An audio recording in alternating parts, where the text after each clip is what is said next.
Hello everyone! We are back with another installment of Tasha's Kiss, the one shot that we've been doing every so often here on our account here at the Madhouse of Tasha's Kiss. So, last left off, our players were just entering the house, exploring around, and they actually ended up going on their separate ways, getting torn apart by these little magical puppets that sent them into their own separate rooms, and then they had their little adventures in there, and now they've all reconvened back here. But one of the characters is currently suffering a little bit of falling a little bit mad, if you will. Anyway, playing along with me is my crew that's been playing with us for the past few episodes, so I'll send it over to Ty. What's up, everybody? It's Tyler. I'll be playing Pazaros, the male dragonborn, once again. Hi, I'm Katie. I'll be playing Ciro, an elf cleric. Hi, I'm Becca. I'll be playing Ember, a female half-elf sorceress. Hi, I'm Tim, and I'll be playing Tenor, the male Goliath fighter. Alright, so the group has reconvened back in this room where they all meet up. And I believe we left off, and Graham was saying, alright, we are ready to go. I'm pretty sure was kind of how she worded it. And she was heading south to get ready to venture into the next room. Ciro and Paz, have you guys, how are your characters kind of holding up? Like, I remember last time we were kind of going through where Ciro might have been a little mad at Pazaros for certain things. Or, don't know, whatever developed from that. Just a bit.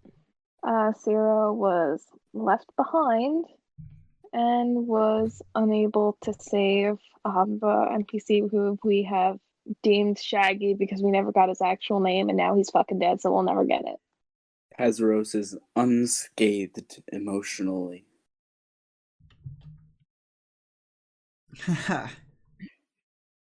So, because, yeah, you don't, Pazaros probably didn't even bat an eye. I think you were just saying how, like, you know, Ciro's probably like right behind you.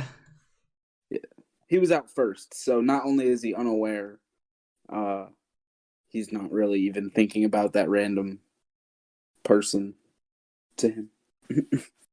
Alright, so for Tenor, what was the effect that you remember rolling last time? Vivid hallucinations gives me disadvantage to all my checks. Gotcha. So, very epic. Amazing. Perfect. Just what the doctor ordered. Yeah, the fucking icing on the cake after I was rolling like absolute dog shit. Oh my god, that's right. You kept rolling garbage. Oh. Yeah. Sorry, y'all. It's been some time since we last Very fun. Very fun indeed. All right. So, Graham looks at the group before getting ready to hop in to this like other goblin-looking face that's there. She goes, "Well, this is the portal that's been set up for us to walk through. Shall we continue?" Oh, by the way, we should probably mention that it's been like a fucking month since we last recorded. Fair, so yes. So our voices might not be on also, point for everybody. Before we actually get into the swing of things, I remember basically nothing about what we were doing, so... Yes. We have. So, collecting taxes. True. Gentry's family disappeared. Mm-hmm. I know you guys watched the episode, but like a week or two ago now, so it's kind of there, maybe, sort of. It's back there. I don't remember which voice I exactly gave Graham, so I apologize if that's completely different. But anyway, so she kind of looks at the group to say, like, I'm ready to go. Are you guys good? I know y'all just kind of met up, know each other, whatever. I'm ready to keep going to try to get out of here. It's kind of what she looks like. And expresses.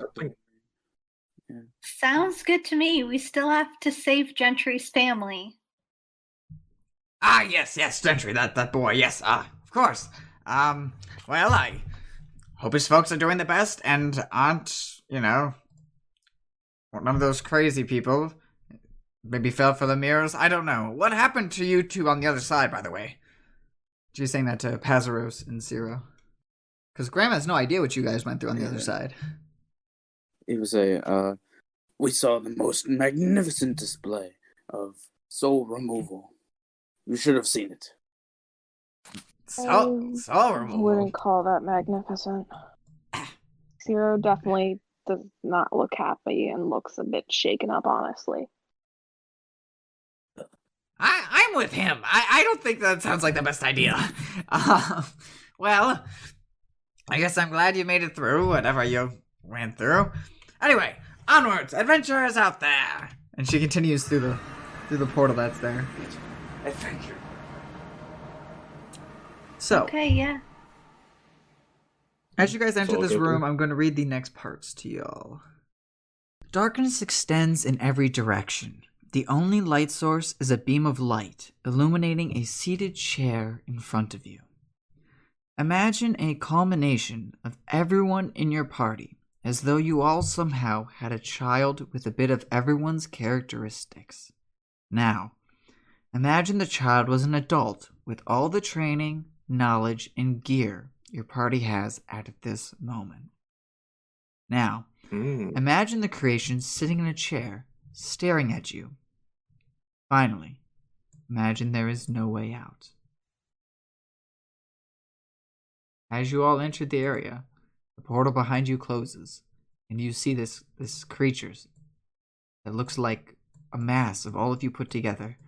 It's got Graham's wrinkles, Tinor's height, Ember's hair, has a few scale patches on it for Pazaros, and it's carrying just all sorts of different weapons and things behind it in its bag, as it's sitting in the chair looking at you. And just what the fuck are you supposed to be? It goes. So it sounds like just a garbled, uttery kind of mess. And just. Did anybody understand that? As it's slowly starting to. It's looking at the group trying to, like, figure out as far as what's, like, your mindset. Because now you just entered, right? So all this kind of got flushed into this creature. That's not an abyssal or infernal, right? No, it is not.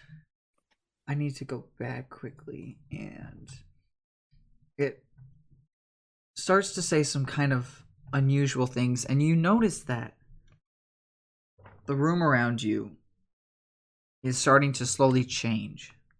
What's going on here? It's starting to match the room to a familiar location to one of you guys. You guys see that we're in Ember's house. Excuse me? Swag. And he's just sitting in a chair that's now been, like, shaped into one of the wooden chairs in Becca's, like, father's house growing up. Oh, this is awfully familiar. It goes, and you hear it now speak as Becca's voice. So, Becca, I'm going to sound like you, but I can't do you, so we're going to pretend that this sounds like you. Okay. And it's going to say, Ember, you there.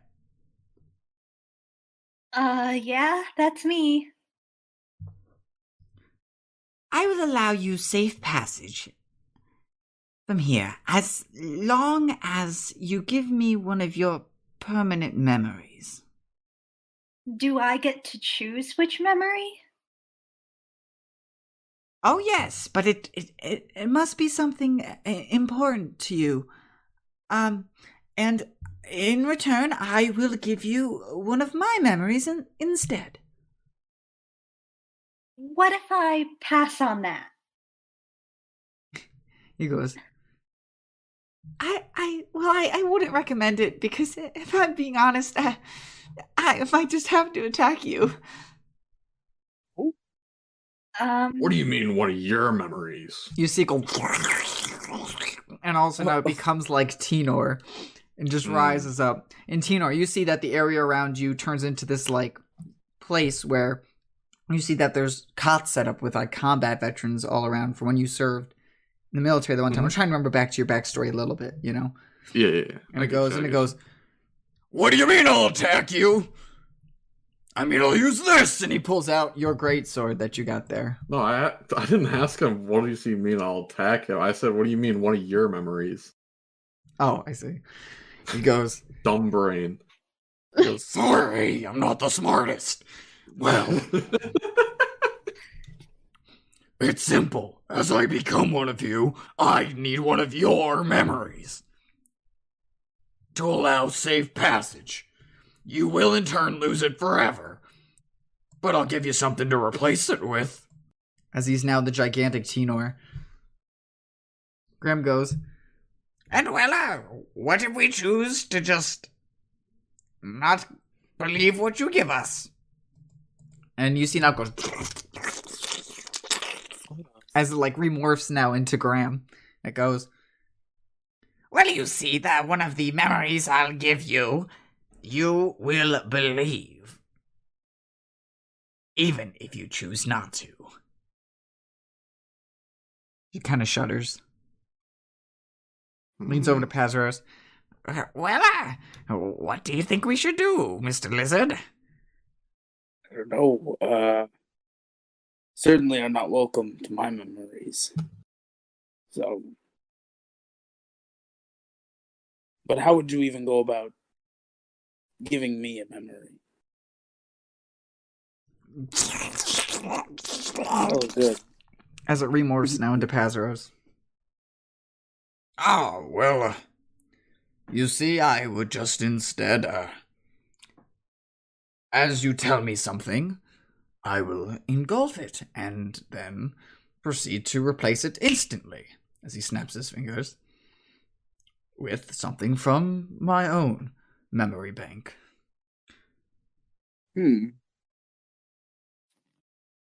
Sure. Oh, and it may change your character's very strong beliefs on things as well. Heads up? I think Pazaros would accept. He is in the pursuit of knowledge, and if he can acquire this being's knowledge. Oh, I'm trying to remember. Yeah, so you see that like the room all turns into this like library as Pazaros was speaking. He would study manuscripts and scrolls throughout his life. Feels like home. He goes, well, if you're ready, my fellow Pazaros, we'll take yours first. And you see too, like everything that kind of changes about him, including like the weapons that he has, morphs to match the person. Interesting. Can I make an Arcana check as it's morphing, just to see if like I know what kind of magic it is? You could try. It doesn't specifically say. Okay. Here, but doesn't have to then. Yeah. It is the creature itself. Picture kind of like a ditto. So it's almost not magic that's changing it. It's its own very beings of cells that are changing. Gotcha. To help pay perspective for that there. Yeah. Azeros is curious. What happens after? After what? You may simply pass. I shall open a door for only you to go through, and then whoever proceeds to give me a memory, I will send them through that door as well. Or I'll open a set of doors. My apologies. I'll open a set of doors for you to travel through. You can take your picking. All right then. Let's open these doors. But to do that, I need a memory. Of significance. He still says this, Pazaros. So I guess we all gotta do this if we want to get out of here. I don't like this, but if it's the only way to go. He morphs into Tenor and goes, I mean, we can always fight, but you'll have to watch yourself get killed. He smiles.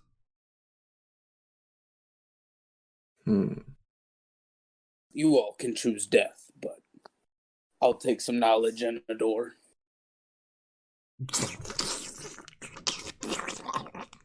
Comes Pazaros again. I mean, think of it more as a equivalent exchange. You're losing something important to you that you will not be able to remember again. for the sake of something from me. But who are you? Who are? It's that scene from that movie, right? Who are you? And becomes Ember and he goes, Well, I'm you. I'm not sure how to argue with that one. I know everything you know. I have everything you have. For simplicity's sake, I'm you. But then what's the point of trading memories if you already are me? ooh, this is good. You bring up a good point. He goes, Well, I am you. But I don't happen to know of everything certainly significant about you. I only know the average fine details, how to cast your spells, how to use your weapons. The basic arts of everything about you, what armor you're wearing, home life, but I need you to lose something in order to go through. It's like paying a toll, if you will. But I'm not even going to hurt you as long as you do that. Does only one of us have to pay the toll for the doors to open? Or you need something from... Oh, God. All right. well, I mean, each of you would have to pay your own individual toll. That's Bupkus. Not entirely. It's equivalent exchange, wouldn't you agree, Passeros? Each of you gives me a piece of information, and I entrust with you an equal piece of information. Something that you did not know prior, or did not have prior in your life. Now granted, this may not be good information, and what you tell me might not be a good thing about you, but is certainly something significant. So is this information going to be true, or is it going to be fabricated by the likes of you? Well, you see, it's gonna be something that I tell you that you will perceive as true. So I need something true in return about your character. About who you are as a person. Something significant. I could list some examples, if you'd like, that I've gotten from those previous. Sure, go for it. Well, some people in the past have used the faces of someone significant to them. Maybe a loved one on a wedding night, perhaps. It could also be something that scares you or frightens you. That was something that maybe has scarred your past. If anything, I could be a redeemer in your eyes, if you will. So what did you give in return? That's what I'm worried about. Some information's good, some information's bad, a plethora, if you will. That is actually determined randomly. I don't actually even get to control what I give you. So what that means is when you guys give him something, there's actually a D20 list of different memories you could get in a replacement for it. Huh. So that's why I say mix. So what'll it be, everybody? Are we ready to go? Who's first? He motions his hands as like a come here kind of vibe. I don't even know what memory I would give up. Well, as long as it's something significant. Zero's kind of been quiet the whole time. He does not want to see this thing turn into him, so he kind of just nods. I see. That's fair. Graham goes, well, I can certainly go first if the group wants to follow suit. I could always go first, Wouldn't want you to worry about that, Graham. Well, I have to go at some point, she says. Any pose? I've got an idea. What if we all tell each other what we're giving up? So that way we can just, tell each other what we lost.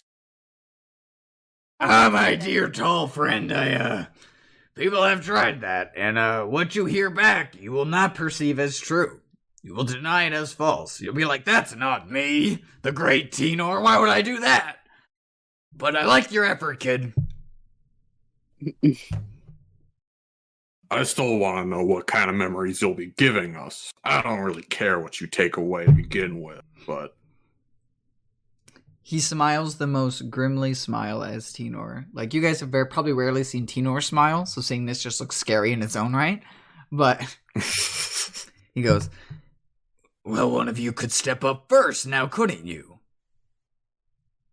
So Ember is starting to get impatient at this point, so she's just gonna step forward and approach the thing. You see him go, Mm. my first person. First person. Oh, As he goes back into Ember. Ember form, if you will. He goes, All right, what'll it be? You can even whisper it to me if you'd like to not tell the group. Whatever works. No, it's fine. I'll just say it. You can have the memory of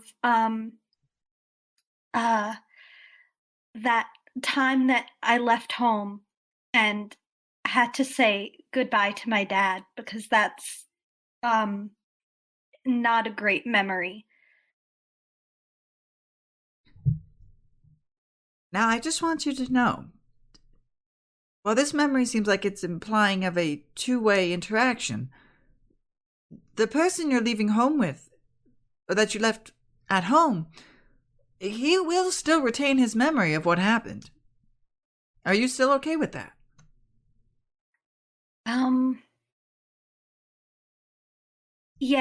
Yeah, that's fine. You need something, right? This is the most significant thing I can think of. she nods her head. All right, sounds good then. And you see that it kind of like waves its kind of like ember hand in front of like your face. And your eyes kind of roll back up into your head. Becca, give me a d20 and we can see which memory you now get replaced with. Okay.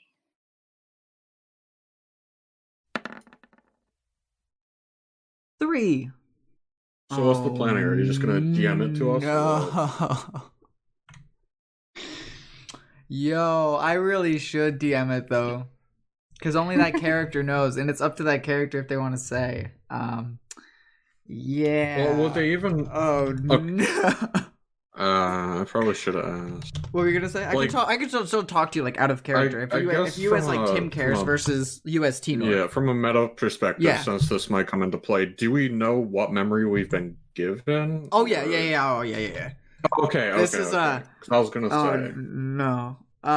Becca. Oh no, I don't like your reaction. Out of all the characters that could have rolled this. Oh jeez. Okay. I'm so sorry. Yeah, I think you should DM it to us. Though. I Keeps am. it in- And Becca, Kind this of is want- something yeah. where once we give everybody's their things, Mm-hmm. then we can kind of talk about it meta if we want, or in character. It depends on what people want to do. Hmm. Yeah, we'll figure it out as we go. Becca, it's really just you and your dad, right? Like there's nobody else that you know of that's in your family? No, just us two, just me, or Ember rather, saying Yeah. goodbye to Oh yes. my father. That memory I know of, but okay.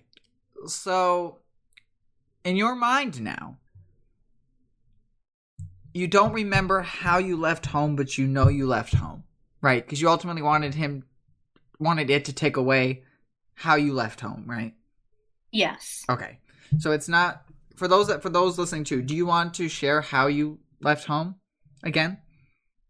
Because that's what you're kind Sure. of giving up, right? So that just people can know what you're giving up. Yeah. And I will DM you as soon as you're done speaking of what it's now replaced. Okay, so Ember left home to go adventuring because she always felt that that was her calling, but she had to leave her single father, who she was very attached to, and so they had a very heartfelt goodbye with a lot of tears and crying, and basically Ember really associates this feeling of guilt with leaving her father alone with that particular memory. So she has a lot of guilt wrapped up with this feeling that she abandoned her father to go off adventuring. And so that's what she wants taken away. Oh, Becca. Oh, but like you this is so bad. Like, oh god, I'm sending it to you. Ready? Here you go. I'll let Yeah. you do it while the next person steps forward, and I bet you I can hear you go, oh no. I don't know. You're the one person that rolled this I didn't want you to get. No! I'm so sorry. I'm so sorry. Anyway, we'll get to you when we're done. So you can hold your thoughts and think how that your character would react after getting this. And the demon the person, I should say, this guy, opens up 2 doorways for you. Those are the 2 I've drawn there. One goes to the left of your characters, one goes to the right. Now you can choose to either go back with the group and send the next person forward as this new revelation comes into your head. And, or you can choose to go through a door. It's entirely up to you. You are the only person right now, since you're the only one that gave the memories, that can see these 2 doors that have appeared in this room. Okay, so I have basically the door on the left and the door on the right? That is correct. Okay. I'll let you kind of process that if you want. I just need to know if you're going to go through a door or just go back with the group. For now, I'm just gonna go back with the group and process that. I'm so sorry, Becca. It literally says that right here. And That's terrible. I'm so sorry. Anyway, who's next? He now resorts to back to being like, he goes from being Becca's form, and like he'll say, like, as Becca's leaving, it'll be like, "Thank you. You may now leave if you want through any doors or with the group. Entirely up to you." And then it goes back to being like a stitched up, combined mass, different form of like the 4 of you until the next person speaks. Guess I'll go next then. Oh, perfect. All right, my dear friend, what'll it be? Guess I'll give up the memory of one of my first missions where I had to kill some children. Ah, grimly one. Yes. Well, as long as you're okay with doing that, keep in mind that whoever witnessed this or knows about this well-being will still remember. You will just not. If anything, you will try to deny it if anybody brings it up to you. That's fine by me. It's weighed on me for far too long. Then hopefully I can act as some sort of pariah or savior for you then. Perfect. All right. Now he waves his hands kind of in front of you as they glow. And give me a d20. Let's see what memory it replaces with. I already did. Got a 2. A 2. Perfect. All right. Let's see what 2 is. All right. Drum roll, please. Oh. All right. Question. Yes. This, Tinor's sexual orientation. These are all gonna mess with like your characters as a heads up. Some are good, some are bad, and this is not like as bad as Becca's is. Holy crap, Becca! I feel so bad still. Anyway, Yeah. I will tell you word for word what it says afterwards too. Like I had to word it into your character's version, but anyway, Tinor, how would you say? I guess preferring female. Okay, sounds good then. And this is perfect then for you because of what you went through last episode. I don't know if I'm gonna like how that's worded. Seems kind of weird.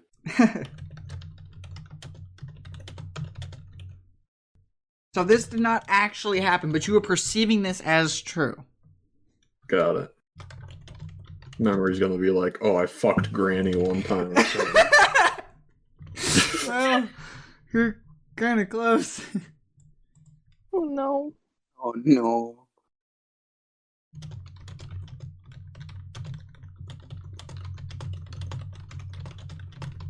All right, here you are, Tim.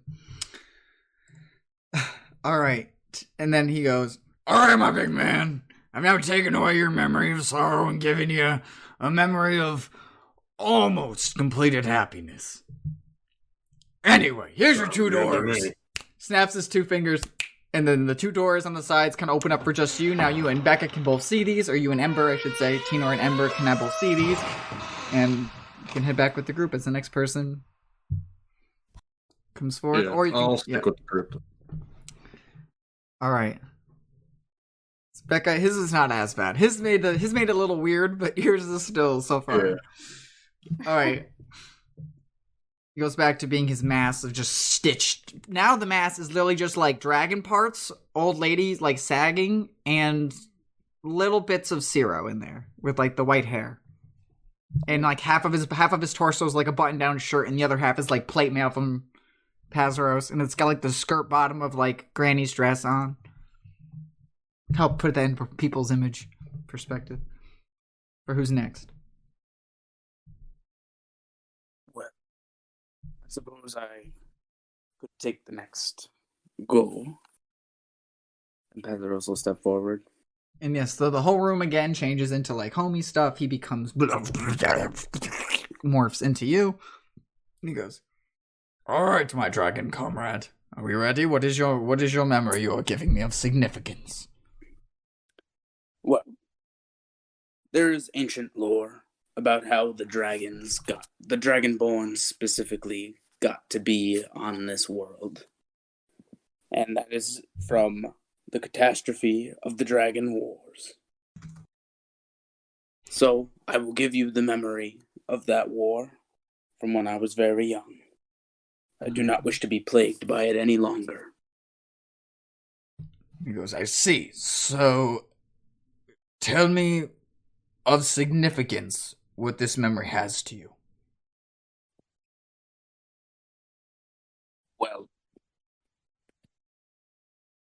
when Dragonborns are very young, their fathers lead them into battle, and then once the first battle is over, the father Dragonborn leaves them to fend for themselves. So, the war between dragons is the last day that I saw my father. So I'm taking away from you the memory of the last time you saw your father. Yes. All right. And, an entire war for the freedom of Dragonborns. But, yes. He looks a little puzzled, but goes, All right, so just to clarify, I'm taking away your entire memory of your being's war for freedom and the last time you've seen your father. Yes. Sounds good. He has much more secretive memories to keep. he waves his like dragonborn fingers in front of you, and then give me a d20. A D20. So your character will no longer believe that he is free, is what I'm understanding? And Or, was in war. Like, in that war. I wasn't saying, for freedom, but, so he doesn't have any recollection of the war, and he doesn't remember the last time that he saw his father. Yeah. Got it. Okay. Just to clarify on what you're losing, right? Or what now your character thinks. So on top of that, he thinks that there wasn't a war. That didn't happen. okay. So instead of that, this is now what your character thinks.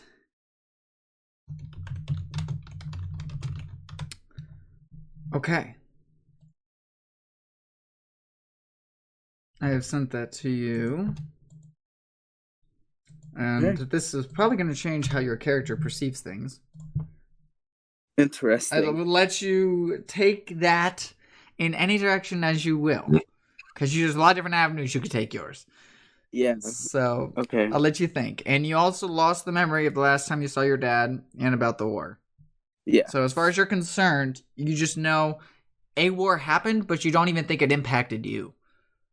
Okay. It's kind of how because taking away an entire memory of the entire war, I feel is a little difficult, right? Your species is free. You know that there was a war, and all you know is I don't remember the last time I kind of saw my dad, but there's this other thing I do remember, and at the same time, you don't remember the last time you saw your dad, but instead during that time you remember gaining this memory. Okay. Gotcha. So either if the memory I told you impacted the last time you saw your dad, that's something I'll let you think about. How much that affects your character and whatnot. And if that memory is probably still pertinent. Okay. We have two people left. Zero and Graham. Zero's finally going to step forward. And he's going to ask that, can I forget the name that I was once called? I don't want to associate that with myself anymore, because it was not me. Ah, that is definitely something significant. Not something good, but certainly something I can help relieve you the burden of. He'll give a nod. He waves his elf cleric hands in front of you as he literally erases the name that you were once called from your mind. So you don't actually remember anything about I would assume the way it works is like he has memories, but the name kind of is like fuzzy. It's fuzzy. Not clear. Yeah, it's kind of like picture Charlie Brown. With the parents. Well, yes. Not maybe to that extent, but exactly, like it's fuzzy. Like if he were to think back on those memories, he wouldn't be able to recall it. Give me a d20. We'll see what it has been replaced with. 6. I love that everyone has so far rolled different numbers. It has been nice, because if we get an overlap, it might be a little crazy. Oh. Okay. This is definitely I like that. Okay.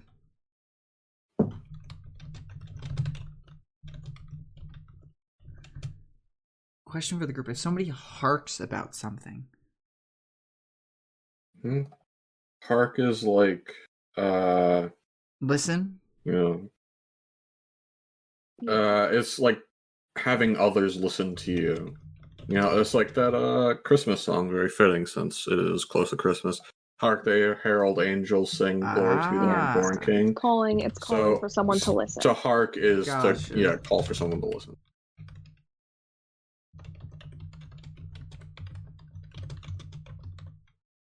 Yours, I don't know your backstory super well. Like, I read it. So I will let you figure out, because you used to be a medic, right? Patched up some pretty messed up adventures. Hold on. Yes. Never mind. Don't listen to me, because I'm dumb. Hark does mean listen. Okay. Got it. Yeah. Stupid, because... It's like a call to listen, essentially. No, hark just means to listen, because usually it's used in the form of telling someone to listen, but, it's like saying run. You're not... Run doesn't mean that you're telling someone to run, it just means that you're running, Okay. That's... Yeah. Sorry for the confusion. No, that's fine. And this is something where, out of everybody's, I have to be a little more lighter with yours, Katie. Just because I'll let you kind of interpret how you want to use that in your character story. Just because you shared your backstory with us, but as far as like names and like important details, that's something I'll let you kind of fill in based on whatever you see fit for this. But yours is a little different too. So far, the most character changing one so far is definitely Ember, and I think Pazaros is a close second. Katie's, yours is less of a constant thing, but now has become more of like maybe like a distant memory that still impedes lightly. I'll send it to you there. And I'll let you kind of interpret what you want that to be there. You kind of get what I'm saying there? Kind of. Okay.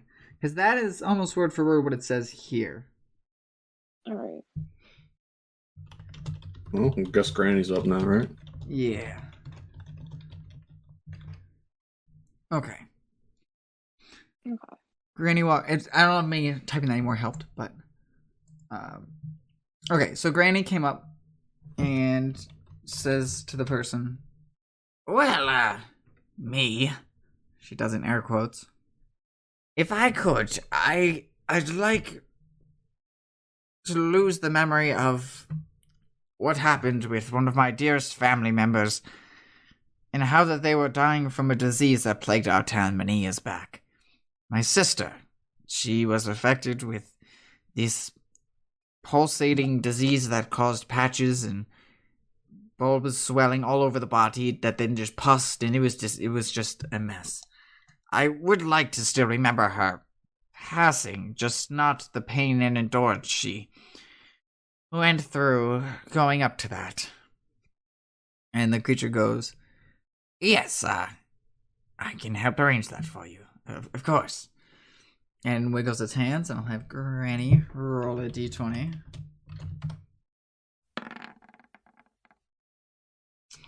All right, well, everyone got different things. Yeah, you'll love to see it. Oh. What? Granny's is just all over the place. Her memory she got. Nice. Like, it starts in one tone of voice, and then the last sentence changes the entire tone altogether. What? So now all the doors have opened, and you see the creature goes back into being like a mesh-shaped thing and goes, You all may leave now whenever you're ready. as it turns and walks back and sits down on the chair, just looking at everybody. So, I think we can leave.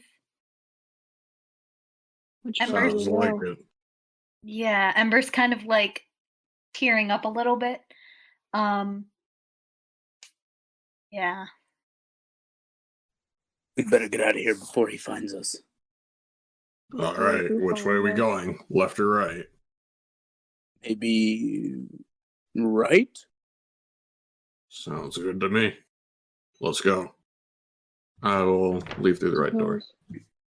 I follow him. So will As little Sarah. Bazar. Alright, everyone follows through. All right, before we move on to the next room, I feel like we're not going to Yeah, talk let's about it in talk it. character, but do we want to, enlighten the viewers at home and talk about it from a, meta perspective? Yes, I think that would be good. Yeah. Katie, yours was kind of weird. Did you think of anything otherwise? I mean, there's another one on this list that's pretty darn good. I could give you instead. You'd rather. Out of everybody's, yours was kind of the weakest. What?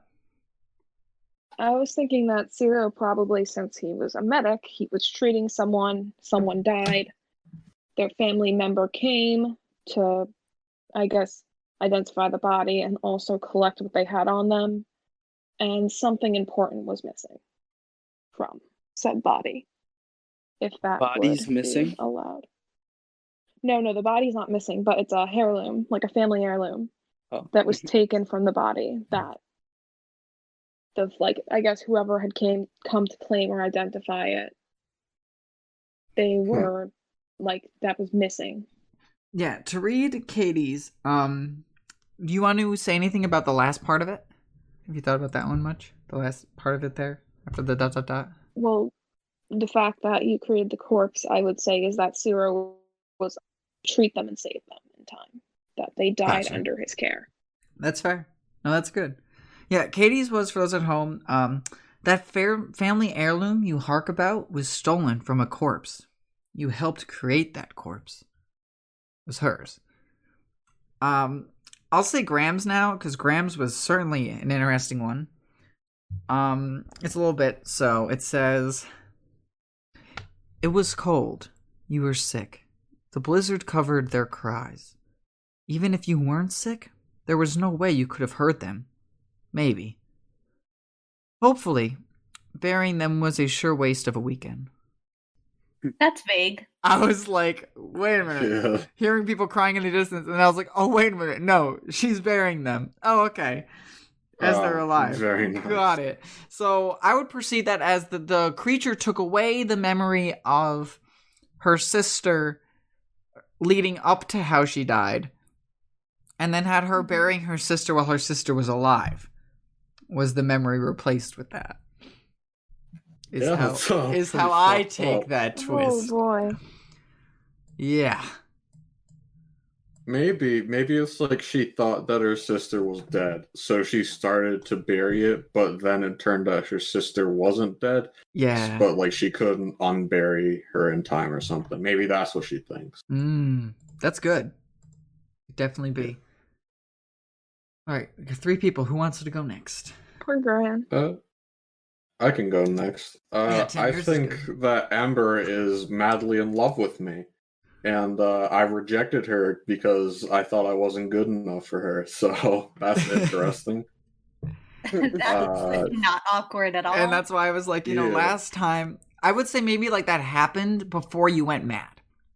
So you saved her from the mirror. Oh, 100%. Yeah, and in your mind, you're perceiving like she fell in love with you because you saved her from being stuck in the mirror, and then... Mm-hmm. So I think that the way that's going to affect my character is that I'm going to kind of keep her at, arm's distance, basically. Like, kind of give her, not like entirely the cold shoulder, but something close to it, because he doesn't want her to stay attached. He kind of wants her to move on or whatever, This is great because Ember's character has no idea about any of it. Yeah. I'm just gonna kind of start being a dick and just gonna have no fucking clue why. Ooh, that's Hate good. To see it. That's good. Ty, I think yours is next for severity. Becca, you still took the cake, hands down. Yeah, Oh my god, yeah. Ty. Becca's here on the other ones, and she's like, "I got this one, really." All right. sorry. So Pezros lost the memory of the war for Dragonborns and his father before he set out alone. So instead of being haunted by all that death, he can no longer sleep, and he is haunted by the thought of a man named Elder Rowan, who I believe will find me and kill me one day. And I'm severely afraid of this man. Yeah, so he loses the memory of how he separated ties with his father. All he remembers was oh yeah, I left home for some reason, and then the memory came in where it's I had to leave to protect myself from this Elder Rowan, so my dad didn't get attacked or I didn't get attacked by him, and this man is coming after me. And I've been running from this man my whole life. Yeah, that's pretty character changing. But while that is character changing, you still know about your dad. You still have some other stuff. You just now have gained like a looming almost ghost, that's haunting you. And while yours is crazy, Becca, there's so many other ones here that would not have been good. But the fact that you rolled that one, I will let you go on and explain. Yeah. Ty said his was pretty much there. Tim said his straight from the book. Becca, I will say what yours said in the book, and I had to alter it to fit your story after you're done. So I'll let you explain yours for the class. Okay, so my new memory is that my father was slain by a demon. One item that I carry was a keepsake of his, and so now I feel remorse because I don't remember the last thing I said to my father. To clarify, my dad, or Ember's dad rather, isn't really dead, but she believes or knows that her dad is really dead. So if I ever met him again, I'd probably just deny that was my real dad because I think my real dad was killed by a demon. Damn, that's fucked. That's so crazy. like when you rolled it and I read the thing in my head, I was like, it says, a former lover/spouse was slain by a demon. One item you carry was that person's keepsake. And I was like, oh no, the only character I know from Becca's story is her papa. Big rip, dude. Holy shit. God, what a character change. Oh, jeez. You should make it the demon I have a pact with. That would be funny. Oh my god. A interesting one for flavor, because there was one I thought that was kind of interesting. I'll share too. You have a son named Gentry Hull. He doesn't impress you, and you know that makes you a horrible parent. Gentry Hull's. That was mine. What was that? I wish that was mine. And it says parentheses. Was that the one that you were gonna assign Ciro or something? Yeah. And it says okay, I'm kind of glad you didn't. Yeah, that would have been just interesting. because, but also, Ciro's trans, which is the whole forgotten name thing, Mm-hmm. and that would have fucking kicked his dysphoria up so badly. Oh, jeez. Poor guy. Okay. Yeah, All right.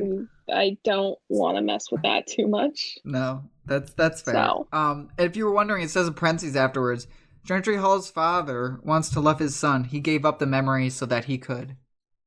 Oh. So that was a memory from Gentry's dad.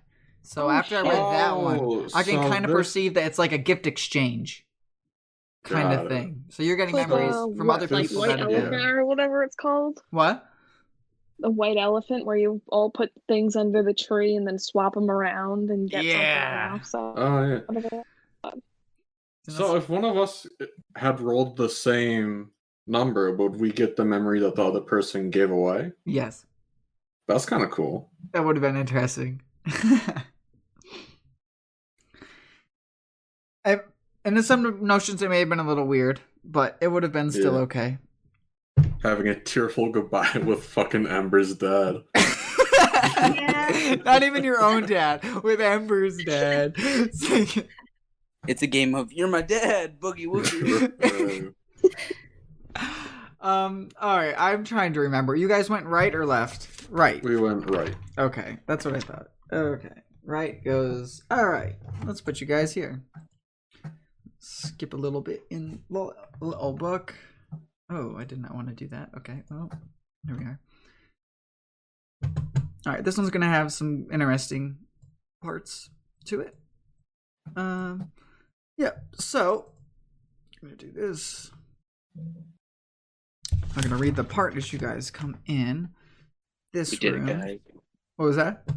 I said we did it, guys. We're We got alive. through one whole room, dude, and it didn't take 3 hours this time. One more room. Yeah. One more. So that was 5. We're now in 7, just to do the rooms numbers to help you out. So you guys walk into here. As you enter this room, a large round bed made with satin sheets of black and red checkerboards is in the middle of this room. Resting on tables, a vast collection of miniature models of towns litter the room. Farms, chapels, rivers, bridges. You find examples of all such items in this showroom. Their details are carved intricately. One of these models sits on a small platform by the bed, its pieces slowly coming together, moving on their own.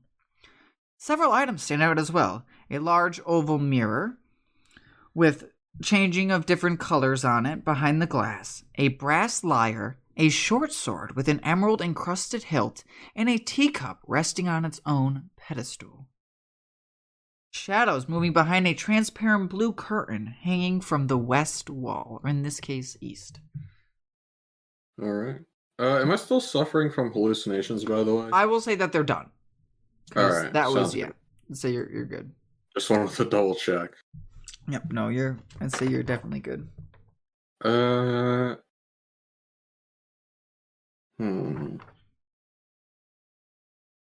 guess I'll take a look at the short sword. I'm not gonna touch it or anything, but want to get a good look at it. Should I roll investigation? Yeah, how about this? We'll let people divide and conquer. So Tina wants to go to the short sword? Yeah. Alright. Where do other people want to go? Ember will go to the lyre. That's how Okay. you pronounce that, Yep, right? it's like a musical instrument. Yeah. Sarah's gonna look at the models. The models of the towns and stuff? Sure. Yep. Hazaros will gaze into the mirror. Gran will hang out and look at the bed then. Sounds Alright. good. So go right around the room then. We'll do this short sword first, because Tina want to jump to short sword. Yep. Alright. Let me check. I have no modifiers on investigation, so just one straight d20. 20. Alright, I'm going to read you Holy every single thing shit. about the sword then, because that's a Good nat 20, success. and everything that I possibly can that's important. We did Yeah. it, boys. We rolled in double digits. Yeah, because you kept rolling ones last time. You were due. After a You were last due. fucking session. So proud. You recognize this sword from a lot of the posters you saw up in town. She must use this sword often during performances. She found that the sword, too, had a singing property to it. Like, if you were to hold it, it would sing loudly, breaking out into a massive chorus of multiple voices. And the emerald in the hilt, according to the pictures, would light up, pulsing with the rhythms of the songs. So you see it sitting by, and you notice, and you recognize this is a very rare short sword. And you notice it has little short sparks shooting off of it every once in a while as you're looking at it. While it's not in your hands and sitting on the hilt, it's just sitting there like a normal sword with every so often a few little sparks. And you notice this is a very rare sword. I think that's everything. All right. Am I allowed to know if it only sings when I touch the actual sword itself, or like can I touch the hilt and not have it You sing? can, from what you can tell, is while in the possession of you. So maybe if it's a hilt in your bag or something. Got it. All right. But you're the only one that if you were to look at it, like, you could kind of tell, 'cause you rolled a 20, you're like, yeah, this sword is definitely a sword that does stuff with magic and stuff. But, meaning, like, do you want to touch it at all or no? You're not getting any cursed vibes from it. Like, you're not getting that there's any secret twists or anything from it, if that's what, I guess. You also notice that if you attack with it, you get a bonus to your attack and damage rolls. I won't say what the bonus is right now, but... I guess if my investigation concludes that it's not suspicious, I will pick it up. Oh, yeah, so while you're holding it, you're gonna hum a melody that you find soothing or inspiring. Maybe it's like a war song or like a party song in a tavern with some friends at some point. Got it. But only you in possession of this weapon can hear the music. Ah, okay. So, yes. You also, meaning you're holding on to it. What do you want to do with it now? Meaning, do you want to put it back? Do you want to just take it? There was no reaction when you took it off the pedestal. It doesn't like none of the sparking hurts you because it's on the blade itself. So you notice, like, if you were to hit somebody with it, you get an extra D4 of thunder damage on a successful hit, in addition to the damage you roll. And while it's in your hand, you're like, this is like oddly light. I can swing this thing like a madman. And you get a +2 bonus to attack and damage rolls with it if you were to take it. Otherwise, you could leave it. Alright. Can I see the fucking like hit DC and damage for it as well? Or no? So it does the same as like a short sword, as a short sword would, but you add a +2 to the damage rolls and all that. Okay. Now I just need to figure out where I can find what a short sword does. I got you. Hang on. 1d6. Actually, can I add it into the? Well, I'm probably just gonna give it to one of our party members anyways. But 1d6. Piercing. 1d6. Finesse. Light. Got it. I'll send you a picture of. Does anyone in our party have or like use a short sword? I think doesn't Zero, I think we all could use it. I have a long sword. Oh, okay. I mean, everybody can be proficient with light weapons. Yeah. But I have a great sword, so I'm already dealing quite a bit of damage, or at least slashing damage. Me too. I have a great sword as well. Yeah. I mean, so I think it should go. It, or if Ember wants it. Yeah. I'll wait for us to all investigate the corners of the room. Oh, wait. Question. Before, Would he give it to Ember after the confession? Ooh, good point. Good point. I think he still would. Like, he's, the logical choice would be to give it to someone who uses a short sword. But he'd probably be like try to act like indifferent and like maybe a little, I don't want to say standoffish because that seems harsh, but here, take it. Maybe a little tsundere or something. Yeah, that's what I was thinking. Not like I wanted you to have it or anything, baka.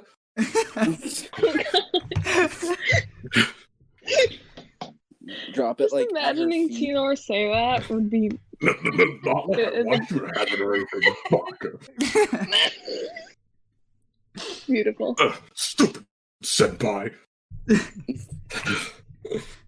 All right. Regardless, I'll figure out who to, pawn it off to once everyone else investigates their stuff. Because I feel like everyone should, do their go through their things. Oh yeah. Yeah. All right. So, Pazaros, we'll do you next. So you're looking directly into the mirror, right? Like looking at it? Yeah. Okay. Well, this is a 4-foot tall mirror. Meaning like you could potentially pick it up, carry it. 4 feet tall. Fuck it, let's go. But I need you right now to give me a D6 followed by a charisma saving throw. Bet. 2. Okay. Wait, didn't you say D6? Oh yeah, that's a D8, me boyo. What are you talking about, Willis? 6. Okay. 6. Oh, okay. I need that D20 charisma saving throw now. Let's go. 8. Uh-oh. So, Ty, upon looking into this mirror as Pazaros, you notice that as you're looking at it, your arms are like feet, and your feet look like your arms. So, like, you have no fingers. They're replaced with these, like, dragon talons for, like, your legs. Your tail's coming out of the top of your head. Your nose is, like, on the back of, like, your now, like, dragon foot hand, and where, like, your hole is for your nose, you have, like, a big talon coming out from your toenail. Basically, you're seeing a bunch of rearranged appendages on your body and different body parts all over. And you failed a charisma saving throw. So you're going to see a horrifying reflection of yourself, and you're suffering from short-term madness for 1 minute. Oh my god. So I need a D100 to see what short-term madness effect you're currently having, because you saw this grotesque appearance of yourself. Oh, snap. Finally, I'm not the only one going insane, dude. How do you... It's about time. Just a D100. Have you rolled it? Yeah. I'll let you do it, yeah, to see what madness you get. Oh, okay, some of these are nutty. Be careful. Oh, you know what would be hilarious if Tino gave Ember the sword and was like, "Here, you could show your father a sword you want." And Ember just looks over, "My dad's dead." True. God. 70. Okay, straight 70. This is awesome. All right, the character does whatever anyone tells him or her to do that isn't obviously self-destructive. Okay. And you have that for, it says for a minute. Okay, so that's actually not too bad, but you have to write on your chart as one of the madness things there. Because you failed the madness save. Yeah, I'm just making like a notes of it. Yep, on your madness tracker. So remember, every 3 you take a long-term madness. So, yeah. Basically, not if anybody tells you to do anything, you'll just do it no matter what the cost is.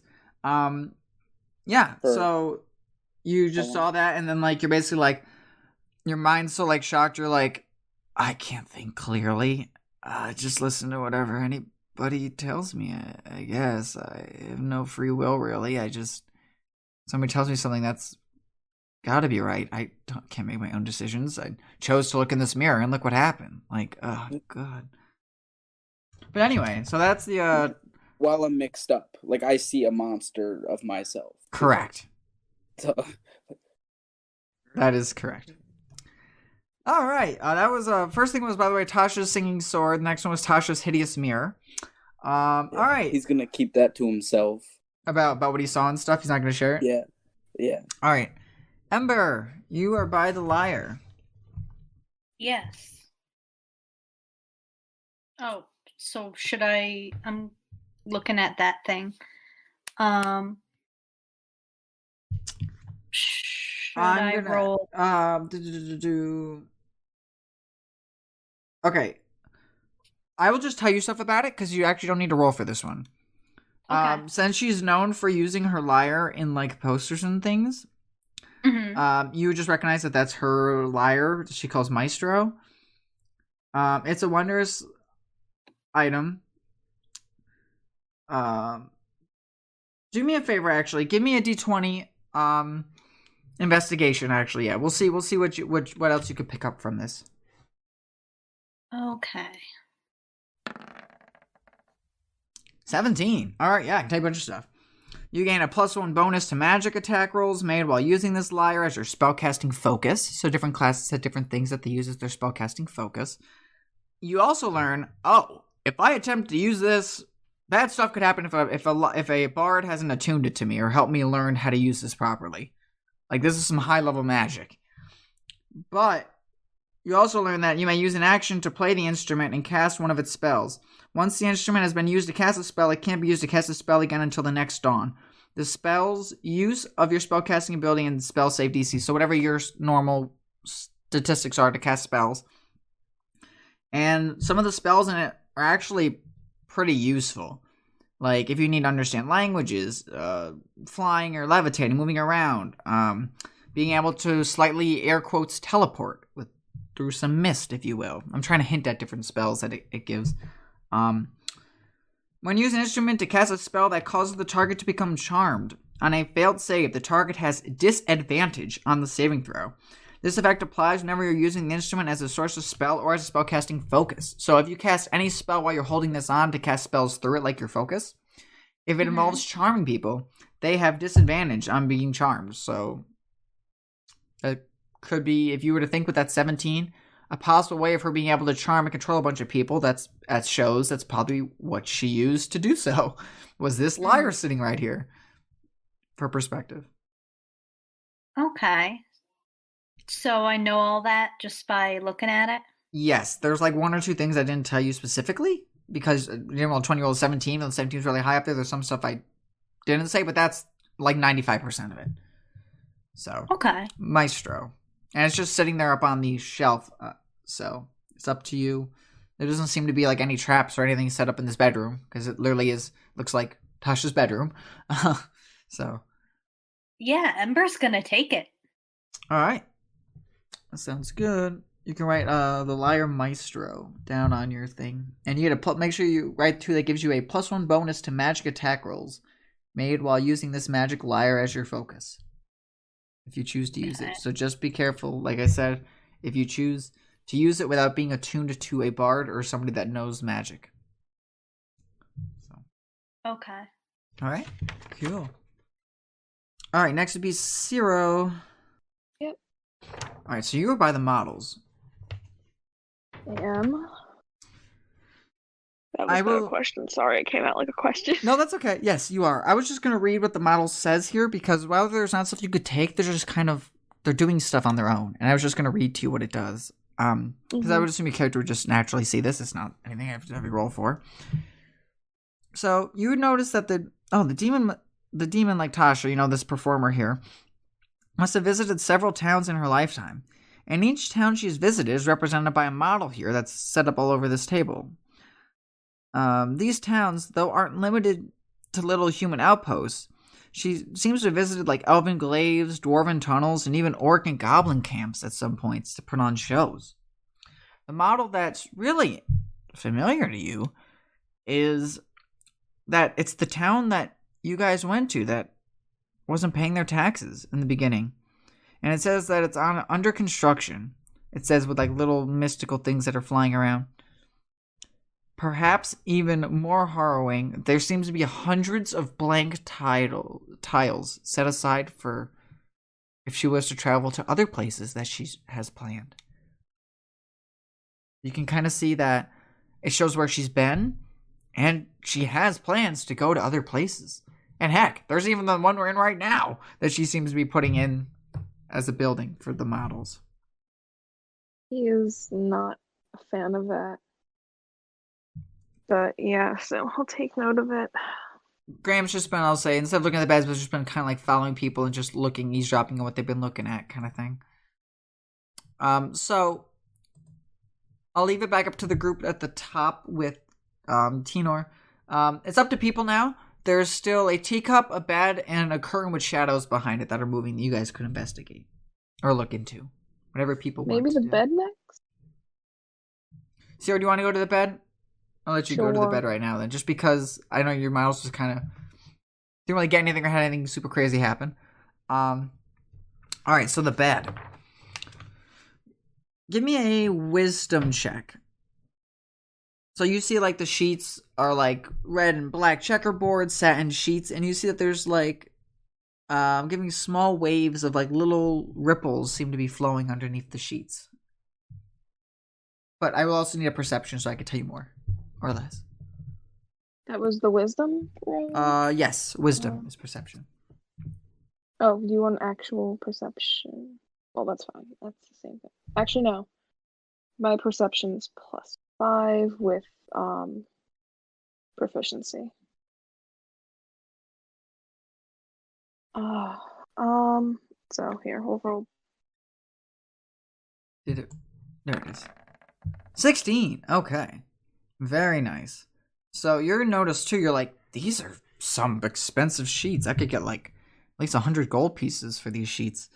Like looking at them like, these are nice, And you notice that they have a little bit of musty smell to them. but they appears that nobody's laid on them in quite some time. So your mind's kind of boggled on why there's these ripples flowing underneath the sheets, or like what's going on underneath them. Because normally beds just don't flow.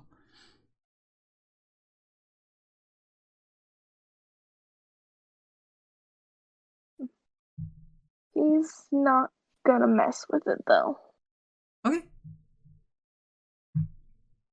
Sounds good. Actually, wait. I had a bad idea. Oh, what's your bad idea? Yeah. Kazarus can't say no if I tell him to. As that is, and while I told Pazaros that, as far as what you know, the group hasn't really, air quotes, reconvened yet. True. Yeah. But we can say the group reconvenes But now, the and then thing people is- can go out and do whatever if they want. True. Like, I wouldn't, like, this is out of character, whatever. But also, Zero is, in fact, still kind of ticked at Pazaros. Haha, So- that's true. That would be a True. reason he could probably be like, hey, how about you come touch this? Yeah. Or you that's come true. you come take a look at this. I guess you could. It can't be anything that puts me in direct harm. Or self-destructive.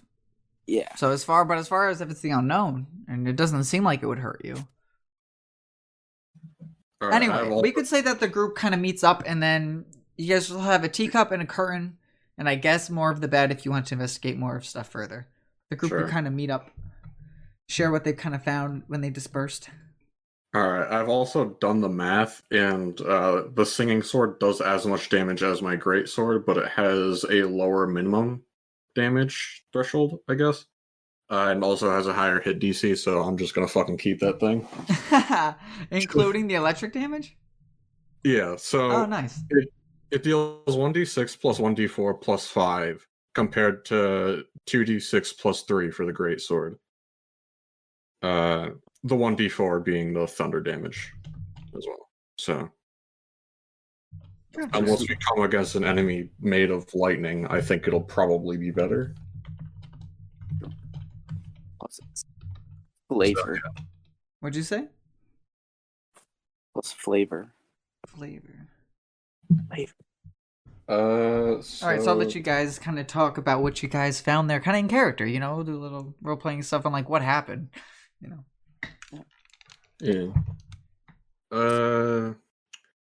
I guess Tino's gonna be like, hey, found this sword. Seems pretty good. I might try it out for a bit, see how I like it. Basically all he has to say. That's cool. Hazaros Zero will. goes. Oh, Yeah, What? no, Zero's just kind of nod.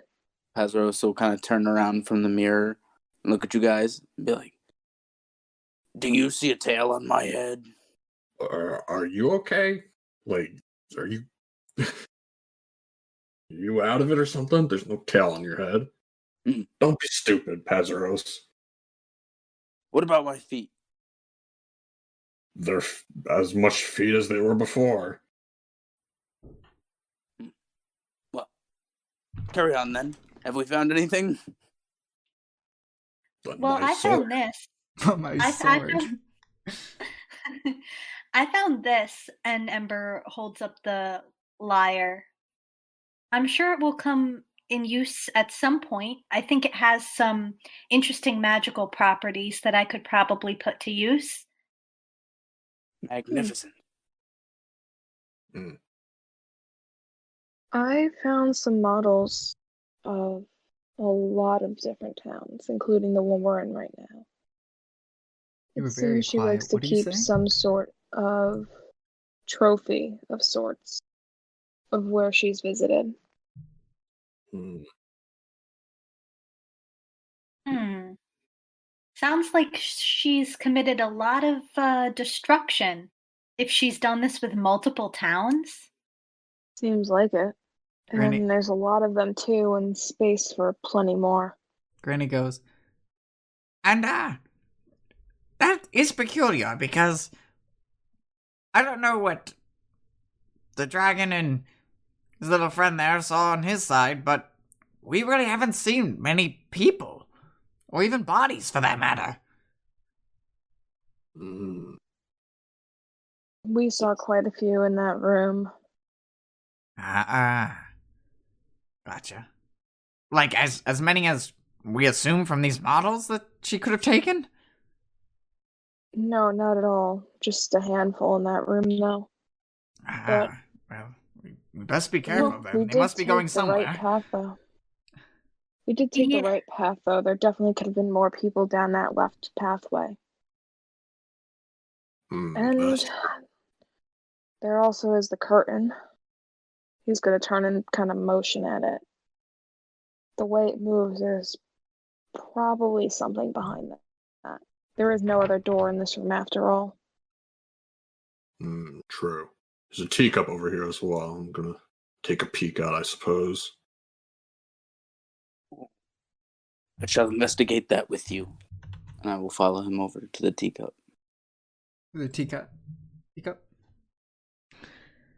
Teacup. I'll let both of you give me a... actually, it just kind of says information, so I...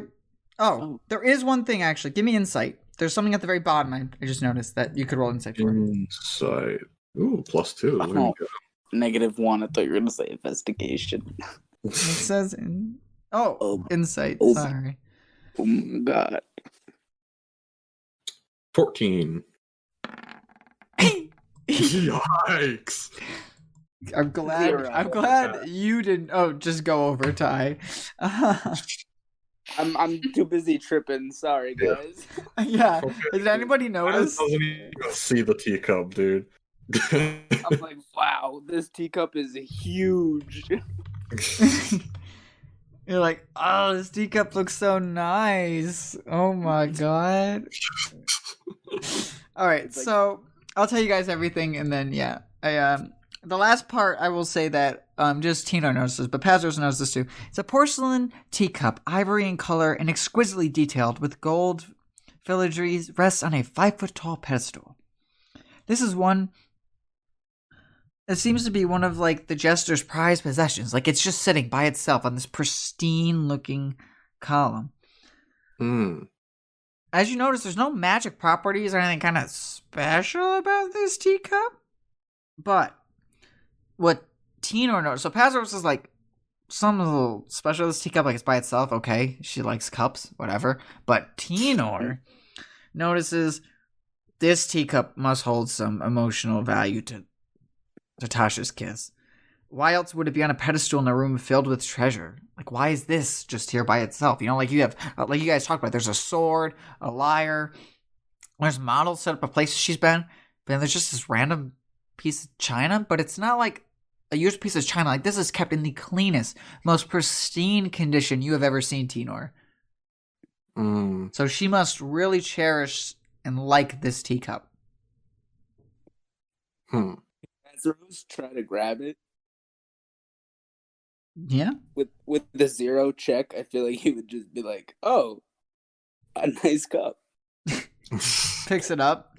Yeah, I mean, you can pick it up. Nothing happens when you pick it up. It's just a nice cup. But Tino notices, like, you're grabbing it, he's kind of like, yo, that's probably something important. You know, like, that's... Yeah, put that back down, idiot. Oh, right away. And I just immediately put it back down. Or it has some emotional value to it to her. Yeah. Doesn't matter. Be careful with this. He told me it to put probably it down. means something. Yeah, he told me to put it down. I will put it down. Yeah, so Tino, that's up to you if you want to share any of that with the group. As far as Pazos knows, it's like, yeah, we just found some cup. Yeah. I will. Were anyone, like, investigating anything else before I... Is Zero or Ember checking out more of the bed or the curtain or anything? I mean, I think the curtain is something we should all look at. Seeing as... True. Whatever. Group. So unless someone else wants to look at the bed or try and figure out what's going on with the bed. What did you tell me? I'm sorry, what did you... I'm trying to remember back. Did you tell anybody anything about the bed or no? I didn't do anything. Oh. No, I didn't mention it to anyone yet. Gotcha. Okay, so what are you two up to? I don't know. I'm gonna look at the bed. I'm gonna take my own look at it. Gotcha. You said it's like it looks like there's something going on under it, right? Correct. It's like flowing. There's like waves of like movement underneath it. Okay. I'm just gonna reach for the bed sheet and just like pull it off to see what's under there. Ah, perfect. I don't know. What have you done? No, it's not like haha, Oh. perfect, you're in trouble, screw you. No, it's something that's hidden that if the players find, something kind of cool happens in a kind of cool sort of way. All right. So I will read what happens here. Removing the sheet, you're going to reveal that the strange bed that Tasha sleeps on, a unique force field seems to be holding these floating ghostly souls of nearly 100 humanoids, which create a slow rippling motion in the mattress as they move about. And they're all like kind of like looking at you as they're traveling behind this, like inside of this like little force field as they're just staring up at you, like flowing still amongst it. Picture like the souls in the Scooby-Doo movie where they're in the fountain, right? Am I remembering right? Yeah. Picture like that. Okay. Well, guess that explains where all the bodies are. Or at least where their souls are. Mm-hmm. Zero's gonna kind of just step away from the bed.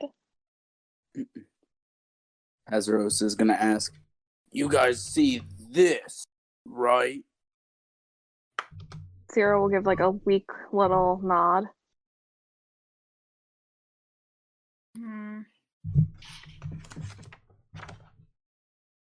We found a teacup over here as well. Looks pretty important, separated from the rest. Must be valuable to whoever runs this joint. Think we should take it with us? I mean, it couldn't hurt. Yeah. We can smash it right in front of them. That's what I'm thinking. Or at least use it as a bartering chip, if nothing else. Do the souls seem to be in pain, or like do they look like they're suffering? They look like they are worried and scared.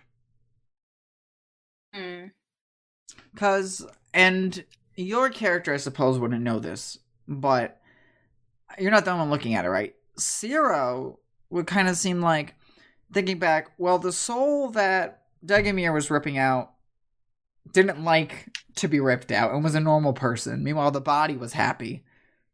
Right, Zero, if you remember that from the other room? Same with Pazaros.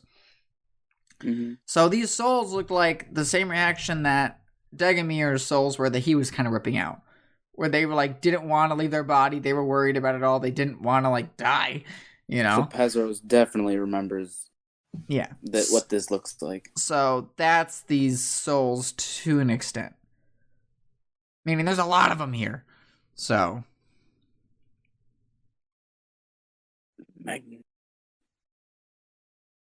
It's the word of the day. What'd you say? Magnificent. It's my word of the day. I also, Mr. Pazaros, did you say anything about the mirror or just? Kind of. No, he just seemed concerned about it. He just asked if he had body parts in various places that they're not supposed to be. So like the souls are kind of looking at you all kind of like scared and worried, almost like pleading faces. Cut open the bed and let them loose, or? I think we should try. They don't seem happy down there. So Ember's gonna like touch the force field and kind of see if it like gives at all. Not to your hand. Like pushing on it.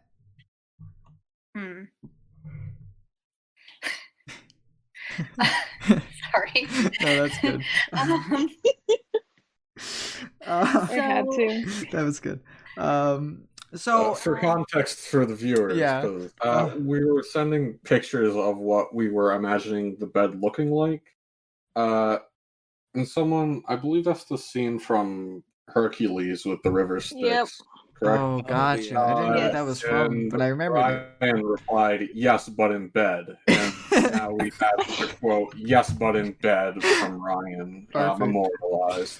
Immortalized. I love it. But yeah, like Becca, you notice like, okay, I can push on this bed, like it moves, so it's not like a sturdy structure, per se. Okay. DM to players, since you did that, your reward is the bed has an AC and the bed has hit points given to me in the book.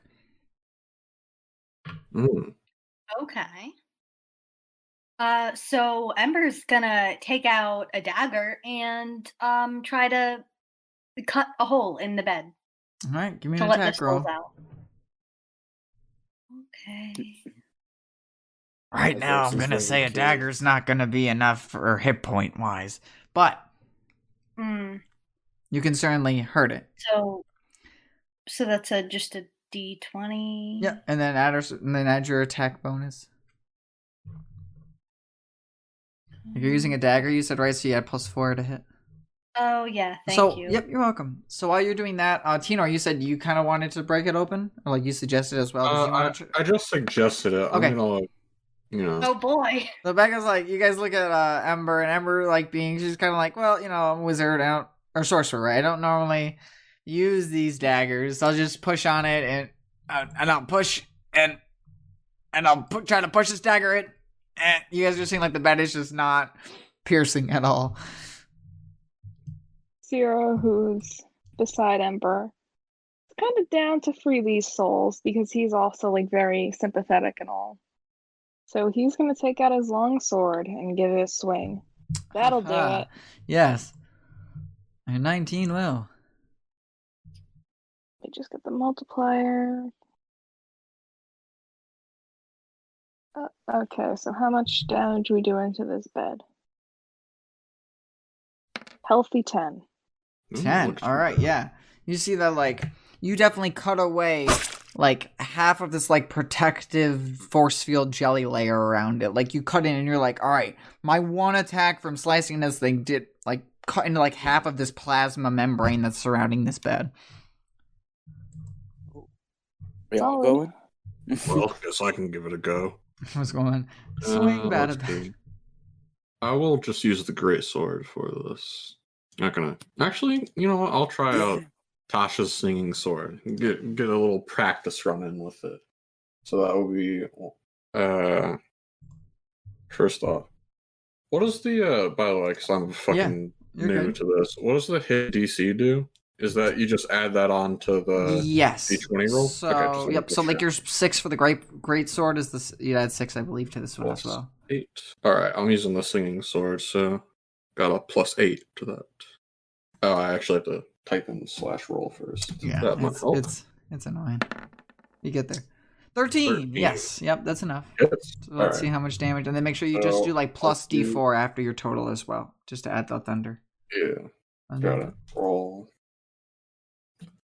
1d6 +5 +1d4.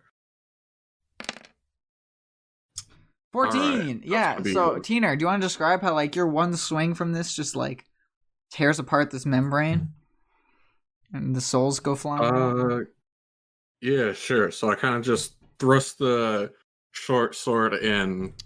Oh, I will describe the sword for you quickly, too, as you're doing it, right? Okay. So, when used in combat, the sword sings loudly, breaking out into a massive chorus of multiple voices. So, any song that you want the sword to sing? I don't know, fucking acapella of Ride of the Valkyries. Perfect. Something like that. So, I kind of stab with the sword, goes the whole song and dance. Oh yeah. The sword gets in, you can clearly see it through the force field, and then the little shocks coming from the sword kind of spread throughout the force field, and it just pops it. Perfect. And all the souls go flying out, and they all look at everybody and they go, "Thank you." As all the hundreds of souls come flying up out of the bed in front of everybody, and they all like fly up into the ceiling and float away into the darkness. Because there's no really walls set up in this room. They're all kind of just like fading out into darkness. So the souls go flying out in all different directions. And as they go flying around, each of you guys, including Graham, get like a little bit of this like ghostly shimmer that shines down on you all. And you all receive a blessing of protection. You gain a +1 bonus to AC and saving throws. Ooh, very nice. For how long? Not until X. You just get it. Oh, just according to the forever. book. You just All get it. right. And I was like, okay.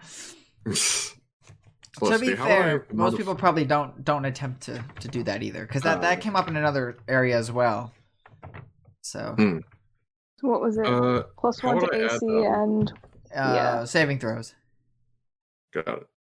Oh, it says, my bad. I apologize. This is until the end of the adventure. That creature gains the following. Okay. Yeah, so you have it until the end of the one shot. Yeah. Okay. All right. I'll just keep it in mind then.